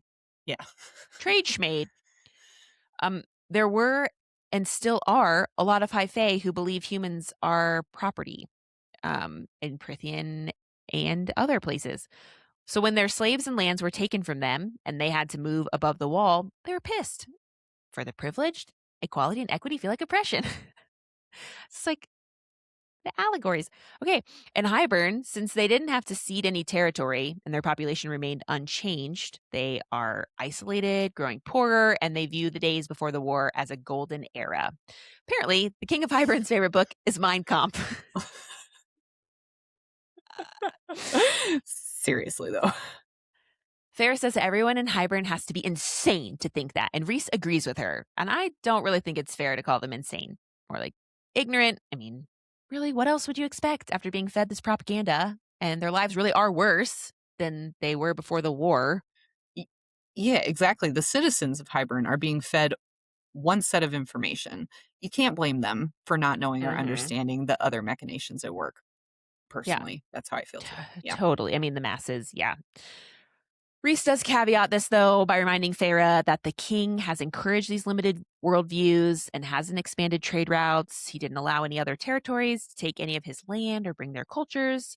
Hybern instead has been focusing on the mistakes of the loyalists during the war. So it was more infighting that lost the war. So it's really important to the king to have a united group of minions. Thank you, voice of reason, Reese, for pulling Hmm. Feyre off the ledge and just being like, "Here's a list of why this isn't that crazy that this is happening right Right, now." right. Yeah. It's just so dismissive. Yeah. Yeah. Everyone in Hybern's on the same page about bringing down the wall and is on board with the war so they can make Hybern great again. They're liberators of the High Fae. They're the good guys. Plus, they want to make an example of Prithian since Prithian was the biggest defender and negotiator of the treaty, or one of the biggest. Farah's like, how could anyone possibly believe this? Hello? Are you kidding me? Have you already forgotten all the things you knew about fairies and Prithian before you came here, Feyre? Like, you are in such a unique situation where you were literally an uneducated, sheltered, isolated person whose horizons were vastly expanded by being exposed to other cultures and worldviews. Uh, you can't understand or empathize with the masses of Hybern at all. I mean, we know Feyre is not great at putting herself in other people's shoes. No, she's Uh, and if you're just going to call them crazy and scoff at their beliefs, like that's not going to get you anywhere. It's just going to alienate you further. If you really want to fix this problem, like where are your efforts to educate the people of Hybern? Expose them to other thoughts and ideas. It's like the king obviously is culpable. Like he knows of the outside world. He doesn't have an excuse. He's driving this train, but I don't think the majority in Hybern can be blamed for their worldviews. Mhm. And again, the sentiment's not going to win you any sympathy. You can't just like point your finger and be like, you're fucking crazy. I'm right and you're wrong. That's actually how wars get started. I know. And that's what's just so interesting too is like it's just such a narrow viewpoint and like you can understand and see like the morality of it and why you believe that it's wrong and Hmm. that you don't think the humans should be slaves. So I think it's easy for you to just say like we just kind of brought this up too like they feel like they've lost this golden era and the king has done nothing to kind of re-elevate them after the war to try to get them back into standing to try to like move forward Hmm. with the new laws that were kind of imposed and instead Right. he's so stuck on that like of course that's how all these people are going to feel about the whole thing Hmm. and Right. you know yeah just her viewpoint on that or her lack of kind of thought process on being able to kind of understand where they're coming from is really I mean Right. look at how sheltered her worldviews were of Prithian itself before she was actually 100%. there. So you Right. can't blame people for not understanding what they don't know about. Yeah. You were Yeah. convinced that fairies couldn't lie. And that iron They was were gonna incapable. Yeah. And yeah, the same idea of I don't know. Yeah, not knowing anything. Right. And it's just I mean, that is a good strategy for high burn. Mhm. I mean, nostalgia. The good old days are good because you can't attain them anymore. You Mhm. forget all of the bad things that went along with reality. Mhm. You look at Yeah. it through rose-colored glasses, and it's so easy to be like, "If we could just get back to the good old days, everyone would be Right. happy," even Mhm. though 100% not everybody was happy, even the Fae who owned slaves, probably. So, Right. Right. it's almost like we're talking about the real world a little bit right now. Whew, yeah, feels a little a little close. Woo! So, all right, long story long. Lots of Fae territories want their old land back and have been struggling the last 500 years to adjust to the changes. And the Hybern army and those fighting with Hybern think they're doing what is right and best for the High Fae. Okay, that was a lot of heavy stuff. Let's talk about something cute and fun. How are the human queens doing? Unknown. Queens have been quiet and locked up in their palace. $10 as they were weak-willed a-holes that got their skin boiled off. For sure. No way they survived that spa day. For sure. At least not all of them. That's Right. why they're Yeah. hunkered down in their fortress and they don't want to leave to the rest of the human lands and reveal what they did Mhm. when, and what the consequences are Right. going to Even be if once they find out. Yeah. totally. Even if they all survived and turned immortal, how are you gonna Yeah. rule the human realm as a more I Very mean, I short. guess Yeah. right, right. You think the Just humans short aren't gonna sighted. Yeah. seriously, it's bizarre. So then we go back to the whole destroying the wall problem. Amren's surprised the Hybern twins gave Feyre real information. Hey, me too. And how they were planning to do it, although maybe it was a strategy. But the fact that they're trying to shatter the wall by using the existing holes implies there's something wrong with the cauldron, since the cauldron itself should be able to unmake the wall, holes or no. I don't know. Maybe 7 people using it as a transformation jacuzzi used up too much of its power. Either way, what they need to do now is fix the holes in the wall so they can't be exploited. Oh, great. Another plan I'm sure will totally work. Mm, mm. So that's what Amren is researching how to repair the wall. Despite Farah's dumb protests, trying again to nullify the cauldron is not an option. Okay, fine. Farah wants to try to fix the wall then, since she's the most special one of all. Maybe. But now there are even specialer people who are made by the cauldron itself. Nesta and Elaine, would they be willing to help? No, no, way. Farah asked them to help once, and look what happened. Again, that would have all played out the same way regardless. Ianthe knew about your sisters. Yeah. They didn't stand a chance. I Mm, agree. This would have happened. This would have happened no matter what. It wasn't really like you didn't drag them and push them in, Feyre. right. You Yeah. didn't ask them to help No. by putting them in the cauldron. Anyway, No. uh, Amren tells Farah she sounds like Tamlin. Oh, no. Them's fighting words. Everybody is pissed. Meanwhile, my sentiment is a gif of a bunch of kids on a basketball court bouncing around like popcorn after their friend scored the winning basket. Just being like, yeah! Yes! I and I hate I actually thought that Amryn had a little bit of a point here. Yeah, Like 100%. you're making decisions about their involvement without asking them, which is harsh, obviously, but it's Amryn, so also isn't that exactly Mhm. what Tamlin did to you? Right. They need to have the choice, Feyre. Mhm. Yes. Moore is like, that is absolutely beyond the pale. She threatens to fight Amren. It's crazy. Yeah. But Farah's like, Amren is right. I'll ask my sisters to help, see if they have any hidden powers. But if they say no, I won't force anything. Amren is like, speaking of insular communities, make sure to get your sisters out of the house. Being cooped up never helped anyone. And Rhys is like, I'm not sure if Valaris is ready for Nesta. And Feyre snaps, my sister's not some feral animal. You sure about that?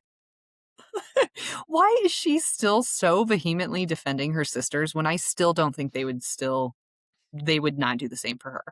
Mhm. Yeah, and that was such Never. a benign comment. Yes, it was a joke, I think. It was 100% a joke, like, Yeah. just a flippant sort of like, "Ha Nesta Oh, out I and don't know if about." they yeah. Oh my god, and also I feel like, Nessa's the definition of a feral animal, like, she's afraid, she might snap at any moment, like, Mhm. I can't get too close to her, Yeah, she's you never know. reactive. Mhm. Even before this, I would've Yeah. argued shut that Valaris would have been ready fuck for up. her. Yeah. Shut up, Feyre, Feyre. no. Yeah. Yeah. Also, awkward. Are Rhys and Feyre fighting now? Ah! And Elaine is just depressed pants because she was supposed to get married next week. Cue the collective. We know. Oh my God. Hey, no one is allowed to talk shit or be annoyed with Feyre's sisters except for Feyre, okay? Jesus. That's how this whole part. Yeah. Yeah. 100%. she's super on edge about them. And I guess that makes sense. Their, lives have been Yeah. upended. They're very upset. In conclusion, all Feyre and friends have to do is patch up the wall before Hybern can break it, win the war before the other continent territories can join Hybern, and eventually take the cauldron back. So simple. Oh, yeah, and also gather a bigger force.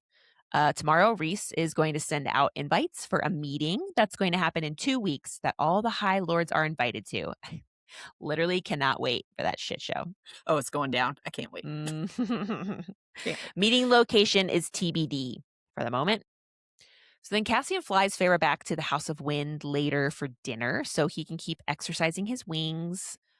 He's still not 100% recovered. So he's doing extra, strength Workouts. training. Yeah.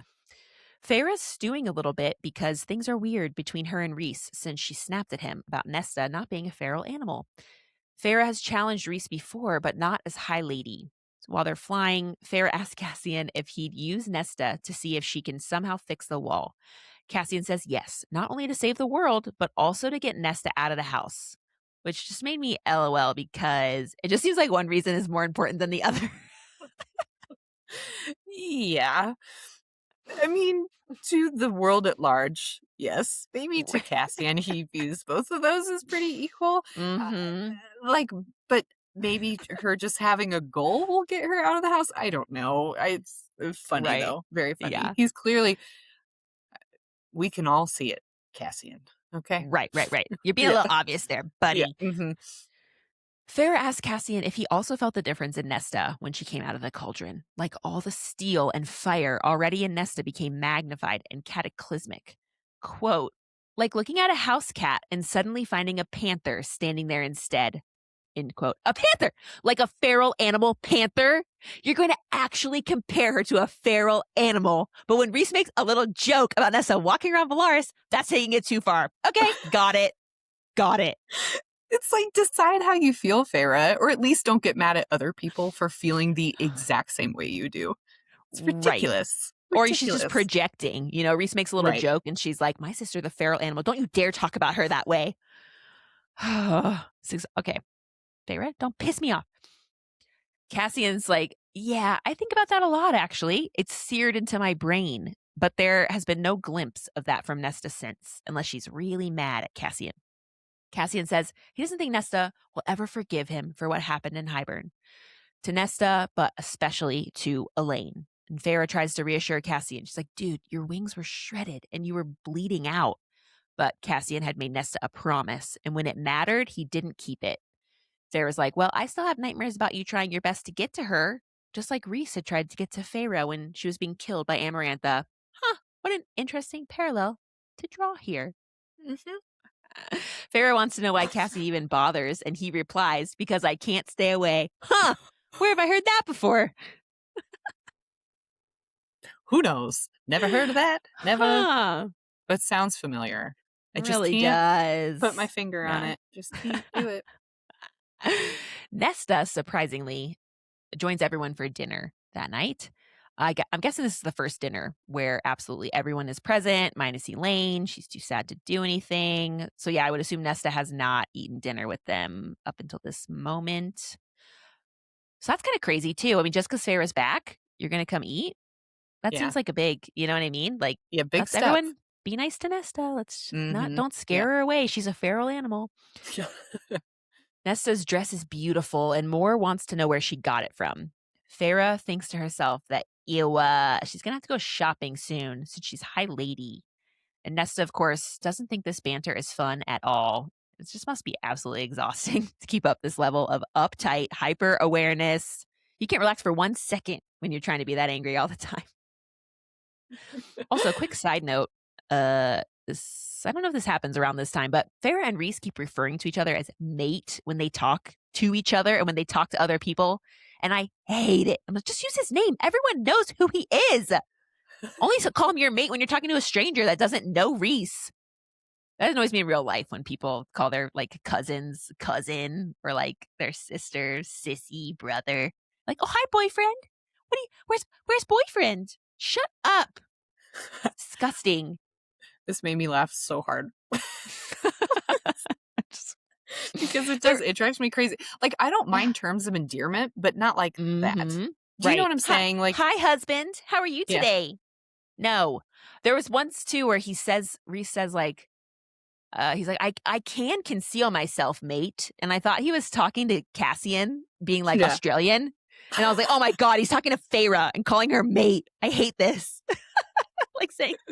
That's so funny because it's like, you're like, oh, that's a weird thing to say. And then you're like, okay, now it's a double weird thing to say. I was like, he's never called Cassian mate before. Mate? Huh? And I was like, ugh. Lucien's also at dinner, and he's adjusting to the casualness of the Court of Dreams compared to the Spring Court. Feyre offers, she's like, yeah, I get it, dude. Feyre offers to give Lucien a tour of Velaris tomorrow, but he declines, saying Feyre doesn't need to waste her time convincing him of anything. Quote, I get it. I get that we were not what you wanted or needed. How small and isolated our home must have been for you once you saw this. Who could compare? End quote. This feels a little melancholy, if you've seen Megamind. And it's not so much big city versus country dwelling, but the treatment Feyre endured there and the freedom she didn't have. It's like, she doesn't care that it's a big city that's sparkly. Yeah, she doesn't care about the location or the fact that it's a city.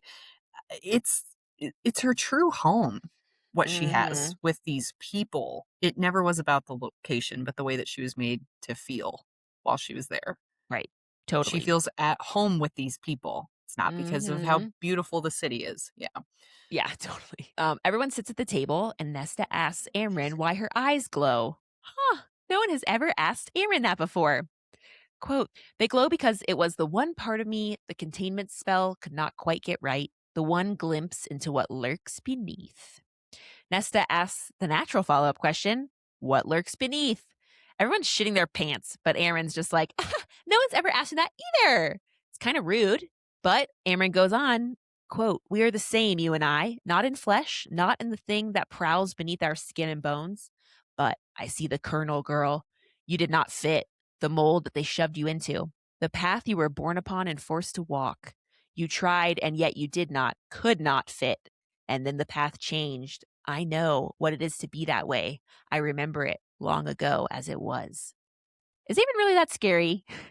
She answered Nesta's question with absolutely no pushback. Would she really hurt any of these bozos?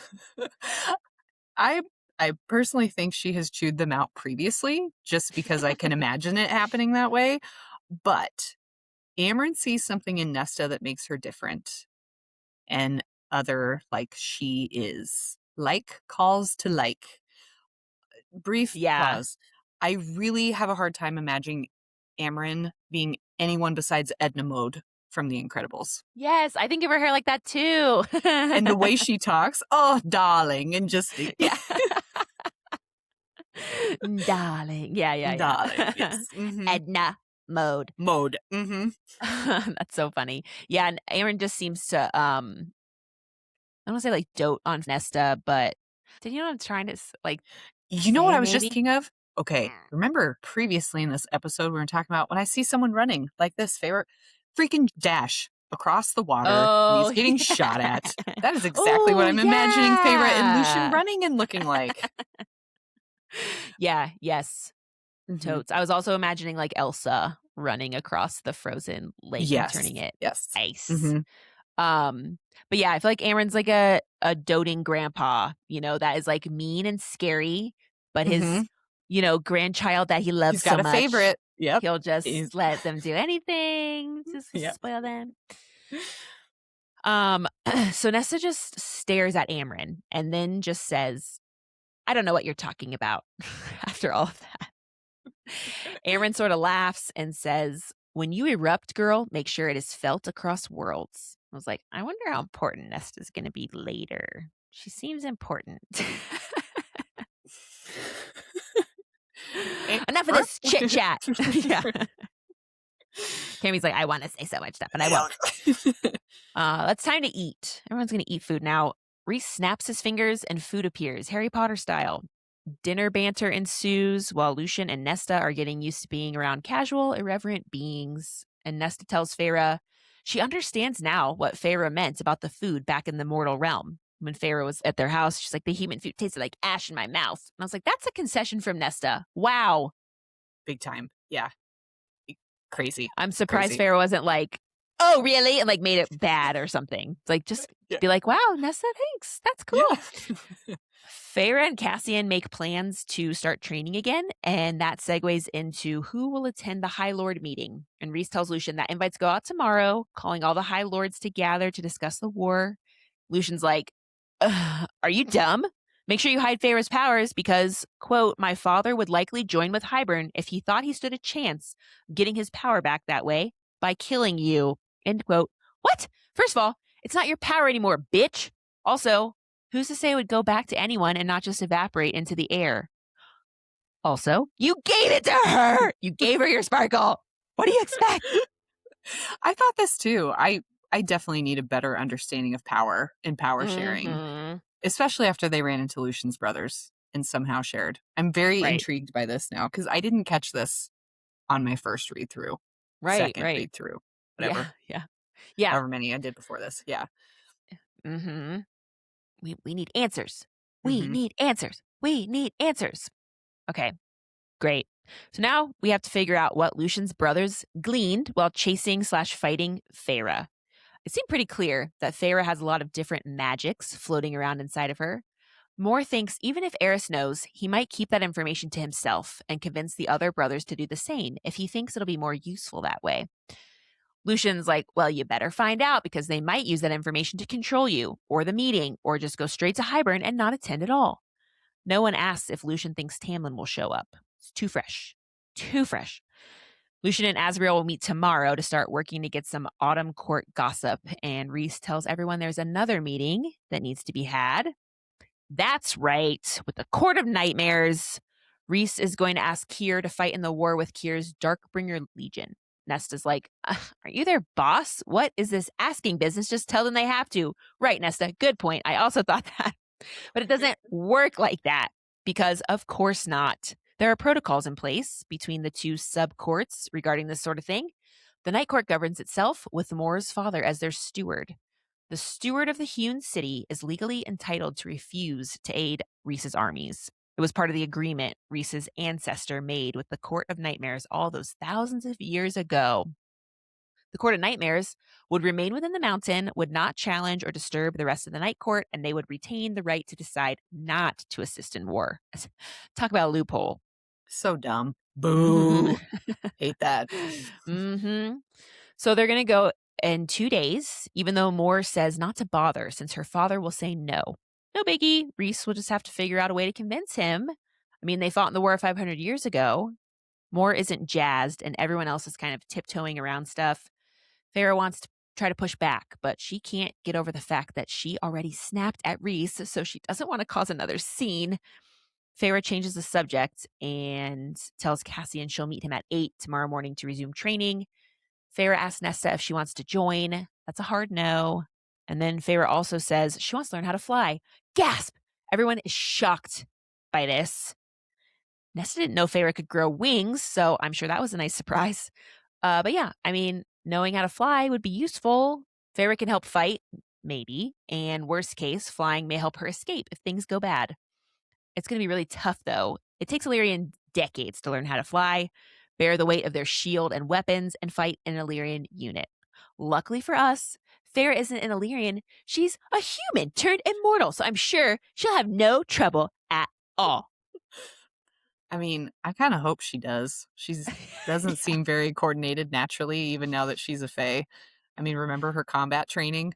Yes. Yeah. I was being facetious. She I know. 1000% will have to. Yeah, I would be pissed if she was able to do this. Okay. Right. Azriel says he'll teach Feyre since Cassian and Rhys learned to fly so young, they barely remember it. But since poor Azriel didn't learn to fly until he was 11, he understands the mental blocks, the fears, etc. that Feyre will have to overcome. Oh, poor sad sweet I Asriel. So know, sad for him. little baby. Mhm. Um, I don't think I put this in later, but he even mentions, like he talks about Illyrians like he's not really one of them either. I think Mhm. his scars run deep, deeper than the Mhm. scars in his hands. So they'll start tomorrow after Feyre's session with Cassian. She's gonna have a busy day. Feyre then turns to Nesta. She's like, "Oh, by the way, would you be willing to try to fix the wall?" You can ease her into it. No Aaron tact. yeah. Aaron volunteers to show Nessa how to do this. They can start training tomorrow, and also they'll go to the Court of Nightmares too, so Nesta can be exposed to objects of power. There may be opportunities to practice. Nesta's like, why don't we just kill this motherfucker before he can act? Great question. Also, Nesta, if you want to kill him, be my guest. Aaron supports. Mhm. Then Nesta wants to know if the mortal queens were made immortal. Unknown, reports have been murky. I will say it again. Their skin was boiled off. That is just me. Mhm. It's like Mhm. they've had this conversation about the mortal queens 3 different times because, like, not everybody's in the same place. Yeah, not everybody nobody I knows people have Yeah, I'm also like, why, the point that they I'm just thinking, talked about it 3 different Mhm. times. Everyone wants to know either we're never gonna find out or, it's Mhm. something crazy Crazy. that Mhm. you don't think it's gonna be. I don't know. That's Yeah. just I can't remember. I really Yeah. can't remember. I'm like, they have to be dead. Their skin got boiled off. Okay. Yeah, no kidding. The King of Hyrule wouldn't have talked about their strong will a Well, thousand times if if it that was wasn't gonna go off, necessary. yeah, Exactly. without a hitch. Nesta's just curious because she wants them dead. As long as Nesta is promised that the king and all the queens will be dead by the end of the war, she will help repair the wall, train with Amryn, and go to the hewn city. Nesta draws the line, though, about sharing her experience / showing what Hybern is capable of at the High Lord meeting.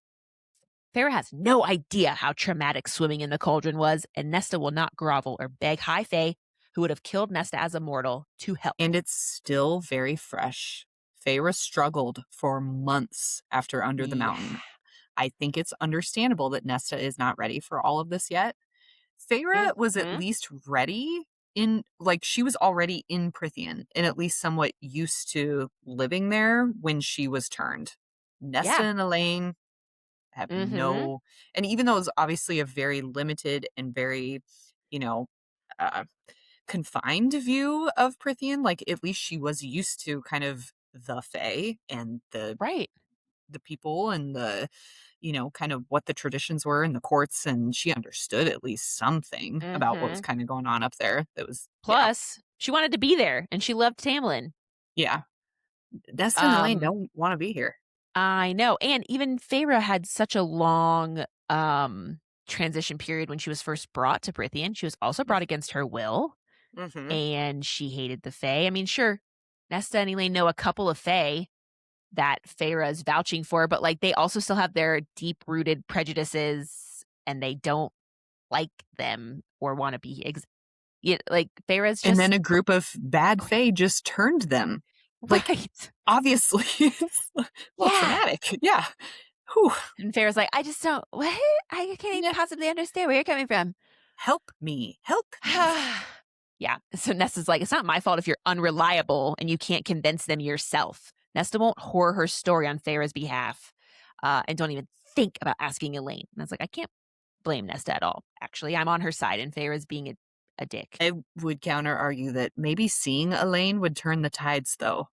She Huh. seems, you know what I mean? Like, after seeing what was done to her, like, if that wouldn't, like, scare everybody else into thinking that Hybern would be capable of doing some pretty terrible things, maybe that could Mhm.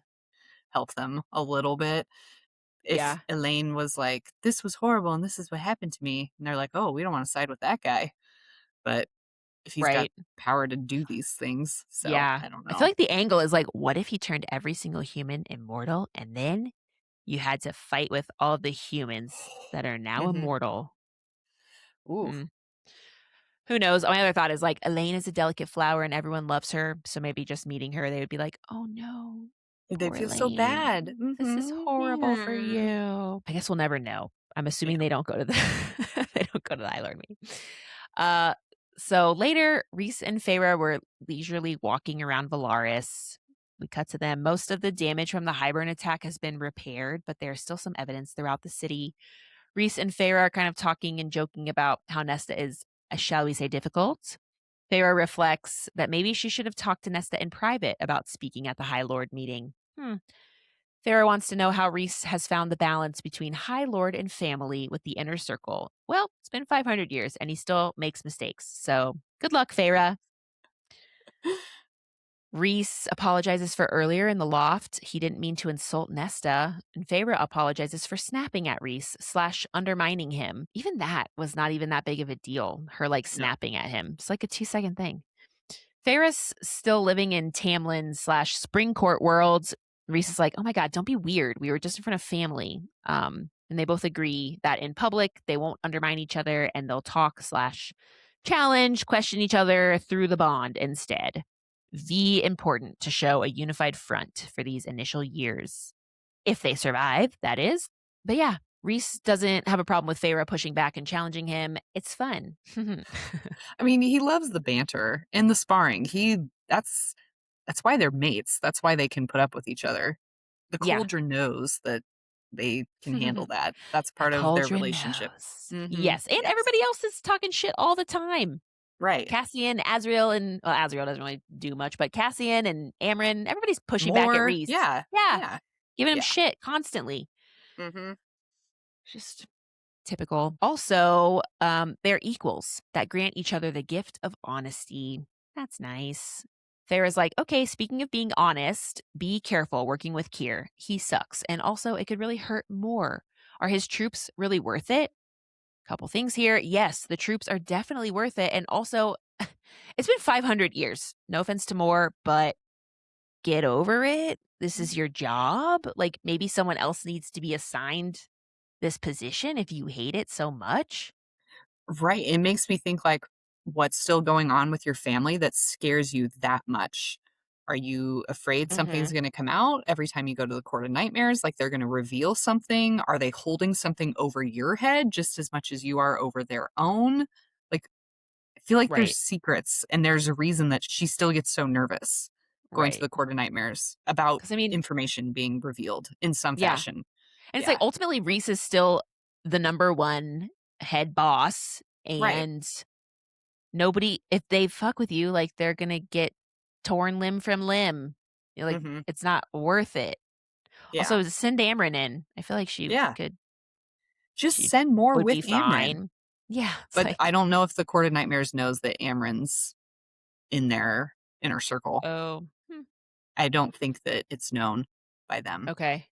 Huh. Maybe. Yeah. Yeah. Yeah. I mean, I don't She know never either. goes with them to the Court of Oh, Nightmares, true. so Well, she's going this yeah. time, and Mm. she's Oh. bringing her Oh, good friend yeah. Nesta. Mhm. Maybe they do know about her then. Oh, see now, fuck, I now don't know. trying to come up Nobody with an idea. nobody knows anything, but Yeah. listen, more get a new job, okay? Mhm. It's not eternity's not worth it to be Right. unhappy like that, okay? Mhm. Farah then speculates on the mask she should wear while at the Court of Nightmares, and also while at the High Lord meeting. She wonders if Tamlin's going to be there. Would he risk showing his face after his Hybern stunt? This meeting is going to be fraught with political tension. Tell you what. There's also the matter of Lucien. Rhys seems to trust him. He let Lucien see his wings, and they have a lane. So, plus everything Lucien knows and has learned while here isn't like super secret or surprising. So it's undecided if they're going to bring Lucien to the High Lord meeting. Yeah, a lot of stuff going on with Lucien. Does Feyre trust him? Does he actually feel bad about what happened at the Spring Court? Is he only cooperating or playing nice because of Elaine? Would he have left with Feyre if not for Elaine? How does he really feel about Tamlin? I don't know if he Right. would have left. I don't know. I don't think he would have. I don't think he would have left. I don't think I think he maybe would have let Feyre leave, but I don't think he Mhm. would have went with her. He would have Right. stayed. There's just still a lot of variables with Lucian for Yeah. them. They don't really know where his loyalties lie or how things are going to play out with him yet. Mhm. Yeah. And Yeah. Elaine's his only motivator, so maybe the only reason he's cooperating right Mhm. now is because of her. Yeah, too. totally. At the same time, though, Mhm. he was starting to push back on Tamlin more, Yes. and he was, like, Mhm. mad at Tamlin for how he was treating Feyre. Yeah. Who knows? Yep. Feyre and Rhys both agree they will fight with everything they have, they'll keep planning for their future, and they walk through the rainbow arm in arm. Cut to the next morning. Feyre and Cassian are training. They're going over the basics since it's been about a month and a half since Feyre has done anything. So Cassian is upset with Feyre because she and Rhys hid the fact that Feyre was High Lady and Cassian, Azriel, and Moore went into Hybern blind about it. Feyre doesn't get why this is such a big deal, but Hybern was a disaster, and Cassian claims things would have been different if they had known going in. While Feyre was just Rhys's mate, she was ultimately Rhys's to protect, but as High Lady, Feyre is the inner circles to protect. They wouldn't have put Feyre in so much danger. I'm like, "Really? I don't know. That seems like how would you have made things Right. different?" And Feyre's like, "Okay, well, it seems like you're actually making the point about why Rhys wanted to keep it a secret." Cassian has already had words with Rhys about this, and Cassian is annoyed that Feyre doesn't think she's essential. I was like, "Oh, fucking hell, please don't get her started on this." I know, I really thought we were over this. You were so confident. Like, Feyre was so confident while she was in the spring Mm, court being undercover. So where is this coming from? From her being yeah. like, not feeling essential or needed? Like, does she just need constant validation? Right. Well, let me tell you, Feyre doesn't Yeah. think she's essential because everyone else in the inner circle has a duty and is vital. Sure, Feyre has abilities, but everyone was hurt slash dying slash being turned immortal. Feyre did what she had to do to save everyone. Feyre can sacrifice herself, but no one else can sacrifice themselves. Feyre couldn't Mhm. live with that. Another thing about Feyre being essential, I'm like, in the way that she's thinking about it, I'm like, I guess you have a point. You're new. You've only been here for a few Mhm. months. You Yeah. don't have a job. Like Amryn is the fixer. Cassian leads the armies. Azriel's the spy master. Farah's just here. Rhys is Right. in love with her, but she's essential in the fact that like they all love and care about her and would be Mhm.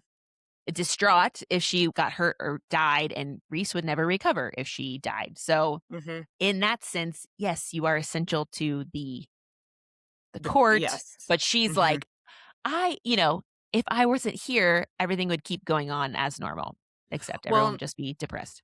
exactly, and I think it goes back to her feeling like the only reason that her family even, kept her around, however you wanna look at it, was because she was needed. When Mm, she was living with her family, she was the sole provider of her food. Then she goes and she's with Tamlin and she's a little bit lost for a while. She doesn't really understand why she thinks she's just going to be stuck in this life in the spring court, but then she finds out she has a right. purpose. Her whole reason for being there is to break this curse.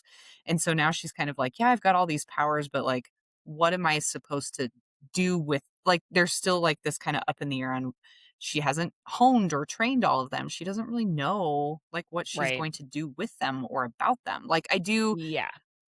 I kind of get like her thought process a little bit behind that. She's just trying to like find her place because I think she knew where it was Mhm. the last two books. It was pretty firm in what she needed to do. And now it's a little bit questionable, maybe, Right. on what her role is going to be going forward. I don't know. Yeah, totally. And I mean, you can't put yourself on the same pedestal as everyone else. It's You've been alive for 20 years and everyone else has been alive for hundreds.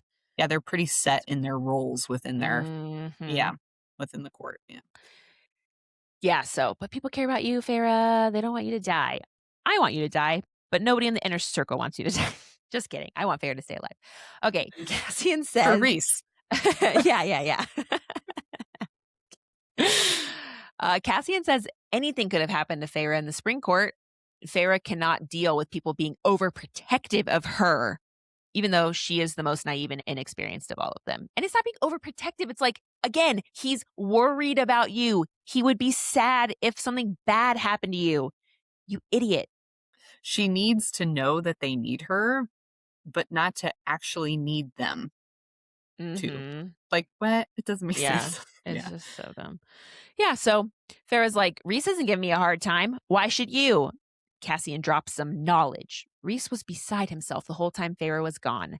He was in a panic. Just because Farrah, quote, can handle herself, that's big air quotes on that, that doesn't mean everyone wasn't worried about her. Also, Rhys pulled the same shit 50 years ago with Amarantha, and that really sucked for everyone. They were just bopping along, and suddenly Rhys is telling them, mind to mind, what's going down, and now they're stuck in Valaris with no way to assist him. Cassian's saying here, it went quiet in my head in a way it hadn't been before, and I'm not sure what he was talking about. It's like, does he have anxiety? And then why would his mind quiet when he's super stressed out? I don't know.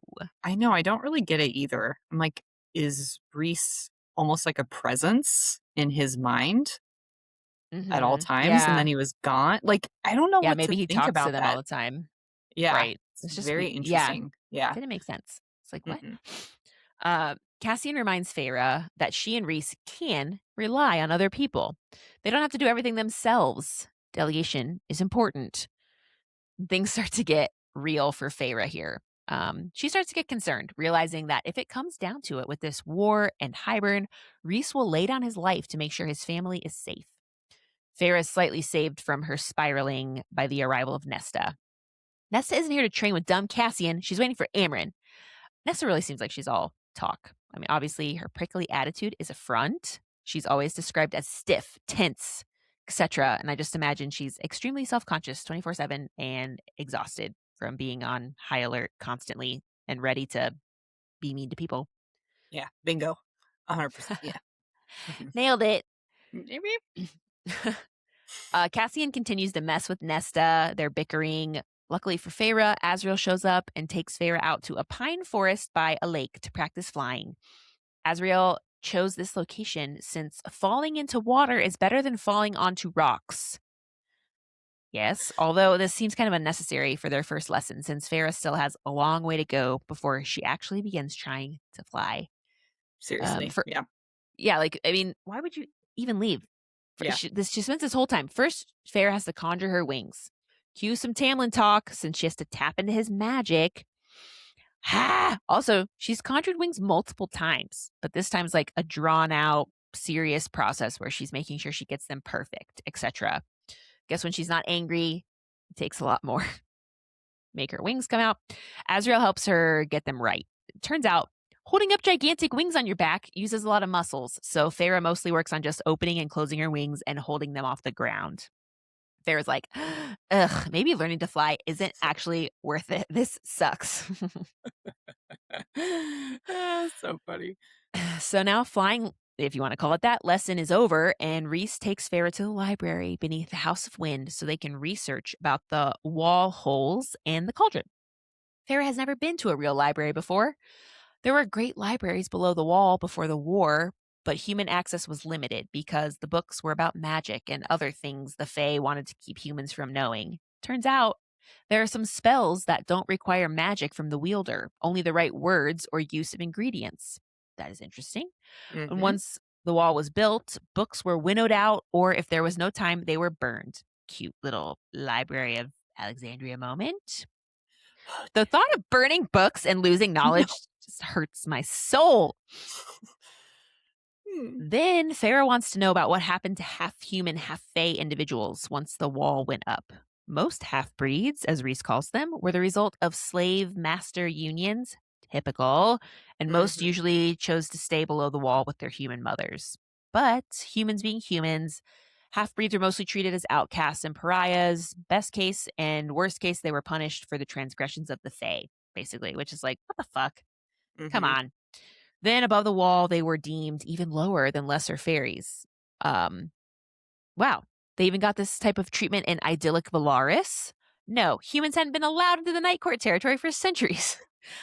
When Rhys became High Lord, he might have helped them, but, quote, it is hard to offer refuge to someone without being able to explain where we were offering them a safe place, to get the word out about it while maintaining our illusion of ruthless cruelty, end quote. I guess this is valid, but also you couldn't come up with some like underground railroad type shit. I mean, this is starting to sound like the front of being this evil maniacal leader. It's Mhm. becoming a little bit more and more far-fetched as we're progressing. The need Yeah. to continue to act that way, at least. I don't Yeah. get it. Yeah. Totally. And you'd think they could have, like, rumors of a city in the night court that, "Oh, it's not true. That's Yeah. only the certain people can find it." Mhm. Also magic, like, couldn't you come up with some way for Yeah. somebody to figure it out? Yeah. I don't know. But if the wall came down, Rhys will offer sanctuary this time. It'll be good to have new people, cultures, etc.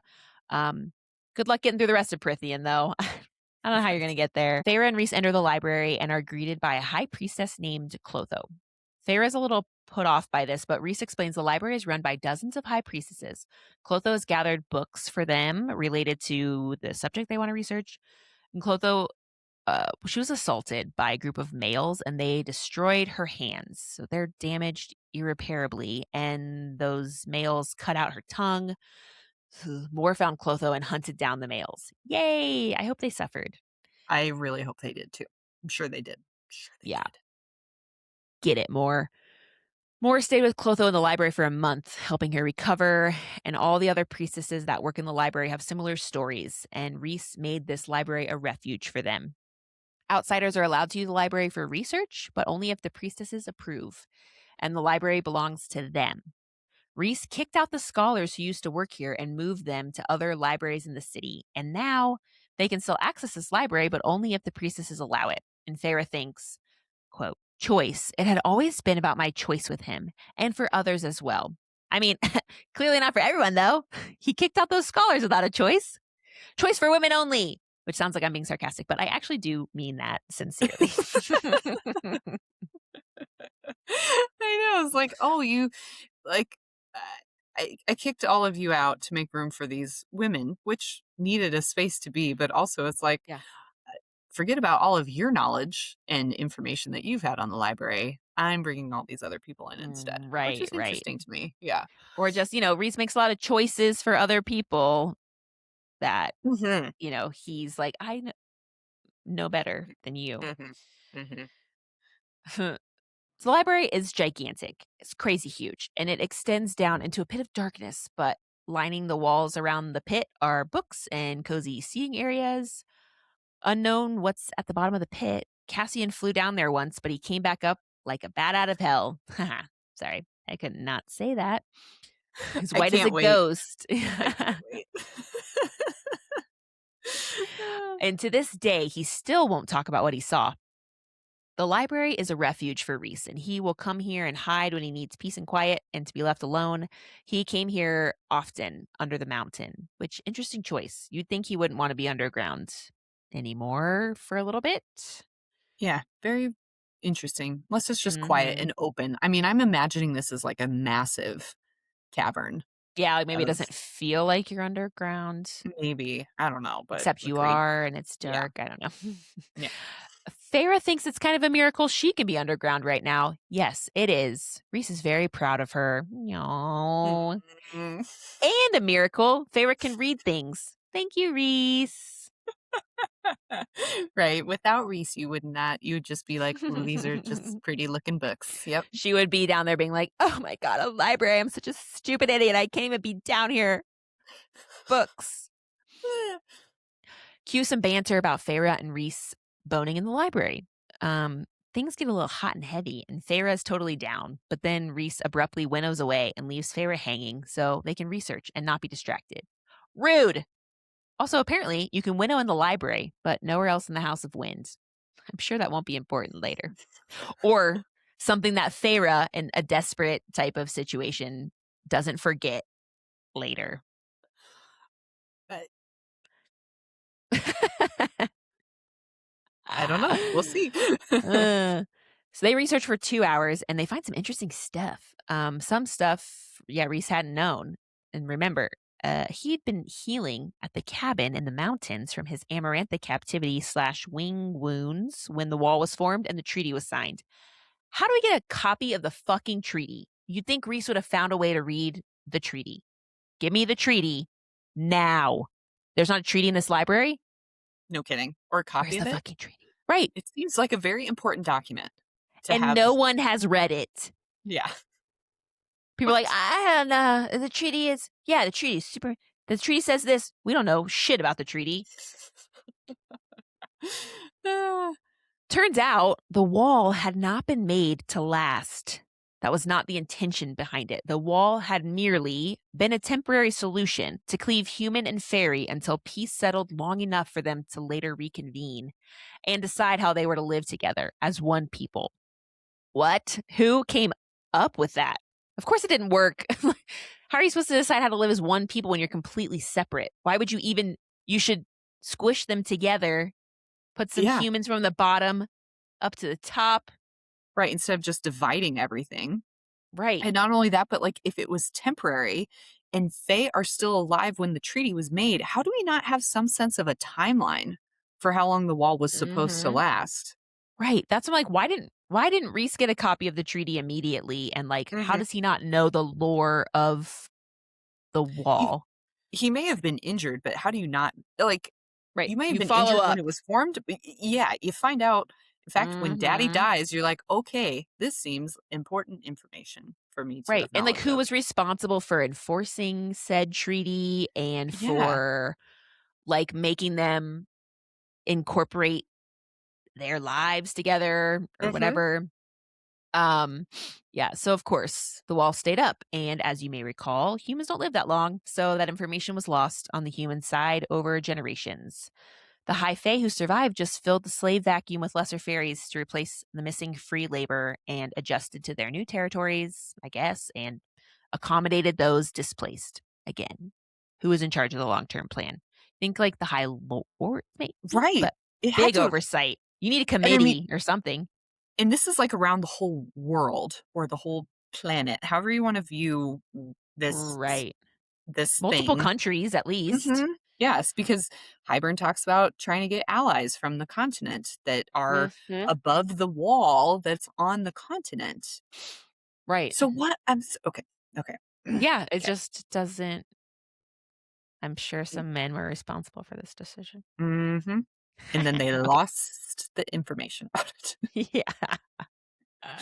Can't find it. Fine. Fair wants to know if even if all 7 courts ally and Kier and the Court of Nightmares joins too, do they stand a chance in this war? Uh, Unleash Amryn. What are we doing? Can't she just, like, unhinge her jaw and swallow Hybern? Right. She's so scary and powerful. Just sick her on anyone and anything. She seems like she would like to do it, Right. honestly. Yeah. Unleash her. Mhm. Reese is like, it might be a tie. Reese also doesn't know if he'd win if he and the King of Hybern went head to head. The king has done a good job of keeping the extent of his power hidden, but he did have to resort to trickery and threats to beat Reese and the inner circle that day at Hybern. Plus, the king has thousands of years of knowledge and training. Reese doesn't think the king would let it come down to a one on one battle. He stands a better chance at victory by overwhelming Prithian with numbers. Plus, if they fought one on one, the damage would be catastrophic, and that's without the king wielding the cauldron. Phenomenal cosmic power. Living space. Reese is willing to take the brunt of it all if it means that others will at least stand with them against Hybern. Uh-oh. All Feyre's fears. This whole scenario, Reese sacrificing everything may be the only option eventually, but Feyre does not accept that as an option. She needs Reese. She needs him in her future. Of course, we come back to the crux. If Reese can sacrifice himself so Feyre and his family can have a future, he will do that. Feyre wants to know where this incessant need comes from. Oh, I don't know, Feyre. Look in the mirror and ask yourself that while you're at it. I know, my God. Pot, meat, kettle. Where have you been, Feyre? Yeah, This like is exactly how it's like you act and behave and feel about you should yourself. understand exactly what you just did this in Hybern. You I know. sacrificed yourself for everyone else. Hello. Oh my God. Ah. Farrah's like, let's just be rational. Let's work together. Don't take this all on by yourself. Farrah's idea is to exploit the book and the fact that putting it together may have awoken older and scarier things. What if they could get the monsters on their side? Time to visit the bone carver again and find out what he'd give to try to go back home. The end. We're at the end of Yeah. chapter 20. Mhm. A lot of some kind of action stuff happened, but Mm-hmm. then it's a lot of information again. Yes. Yeah. Yes. I realizing this time around too, the format of this book feels almost identical to Mist and Mhm. Fury. Mhm. A Part 1, very Feyre is in the spring court, she escapes, Mhm. then we get all of this, like, information dump, and Training these yeah, and mhm. Yeah. and then in the next couple chapters, we're going to see the bone carver. Yes. Crazy. Crazy, crazy. Oh my gosh. Mhm. Yes. Yeah. Yeah, similar format for sure. Mhm. Mhm. Definitely. Definitely. But this is fun. I mean, we're laying the groundwork for a lot of different, like, Avenue. storylines. Mhm. And different outcomes, like lots of different things. We've got the High Lord meeting coming up, which could be Mhm. disastrous. We've got Right. potential war on the horizon. We're going to meet some scaries and see if they'll be on their side in the war. And Mhm. We have mhm, another yeah, mission, fixing the mhm, holes. Gotta go to the Court of Nightmares. mhm. Yeah, Lots of good stuff coming up. Eek! can't wait. Can't wait. I don't know what else to say. There's not I much like else this to say. part. I I like do this too. book. I like the building and it really feels ominous. Everything that's happening. Like you can feel you get this sense that like bad things are to come. And I feel like Yeah. you get that in the prior books as well, but this feels heavy. This feels like more Mhm. world-shattering potential problems that are coming up Totally. versus just like individual problems Right. that And, like, the main Miss characters are having. Yeah. yeah, and Miss and Fury, it's like, there might be a war soon, Mhm. and now it's like, the war is about to Or happen. It's yes. definitely coming Mhm. versus yeah, before it was like, "Let's see if we can figure out if maybe a war is gonna happen, maybe." Yeah, let's see if we can, stop this before it can start. Mhm. And now it's like we did not stop it before it could start. So, Nope. nope. Yeah. Yep. Damage control, so alright, well, I don't Thanks know. you everybody. Listen, Yeah! wait for next week. See what else is happening. See what Fair and the Yes. gang are up to. We'll continue with part 2, another 10 chapters, Mhm. probably. So, Yes. yeah. Yeah. Alright. See you Well, next time under thanks. the prison mountain. Oh yeah, the bone carver, whatever. Yes. Right. Yep. Yeah, yeah, yeah. Um, Okay. all right. Well, thanks everybody. Alright. Love you. Bye. Bye.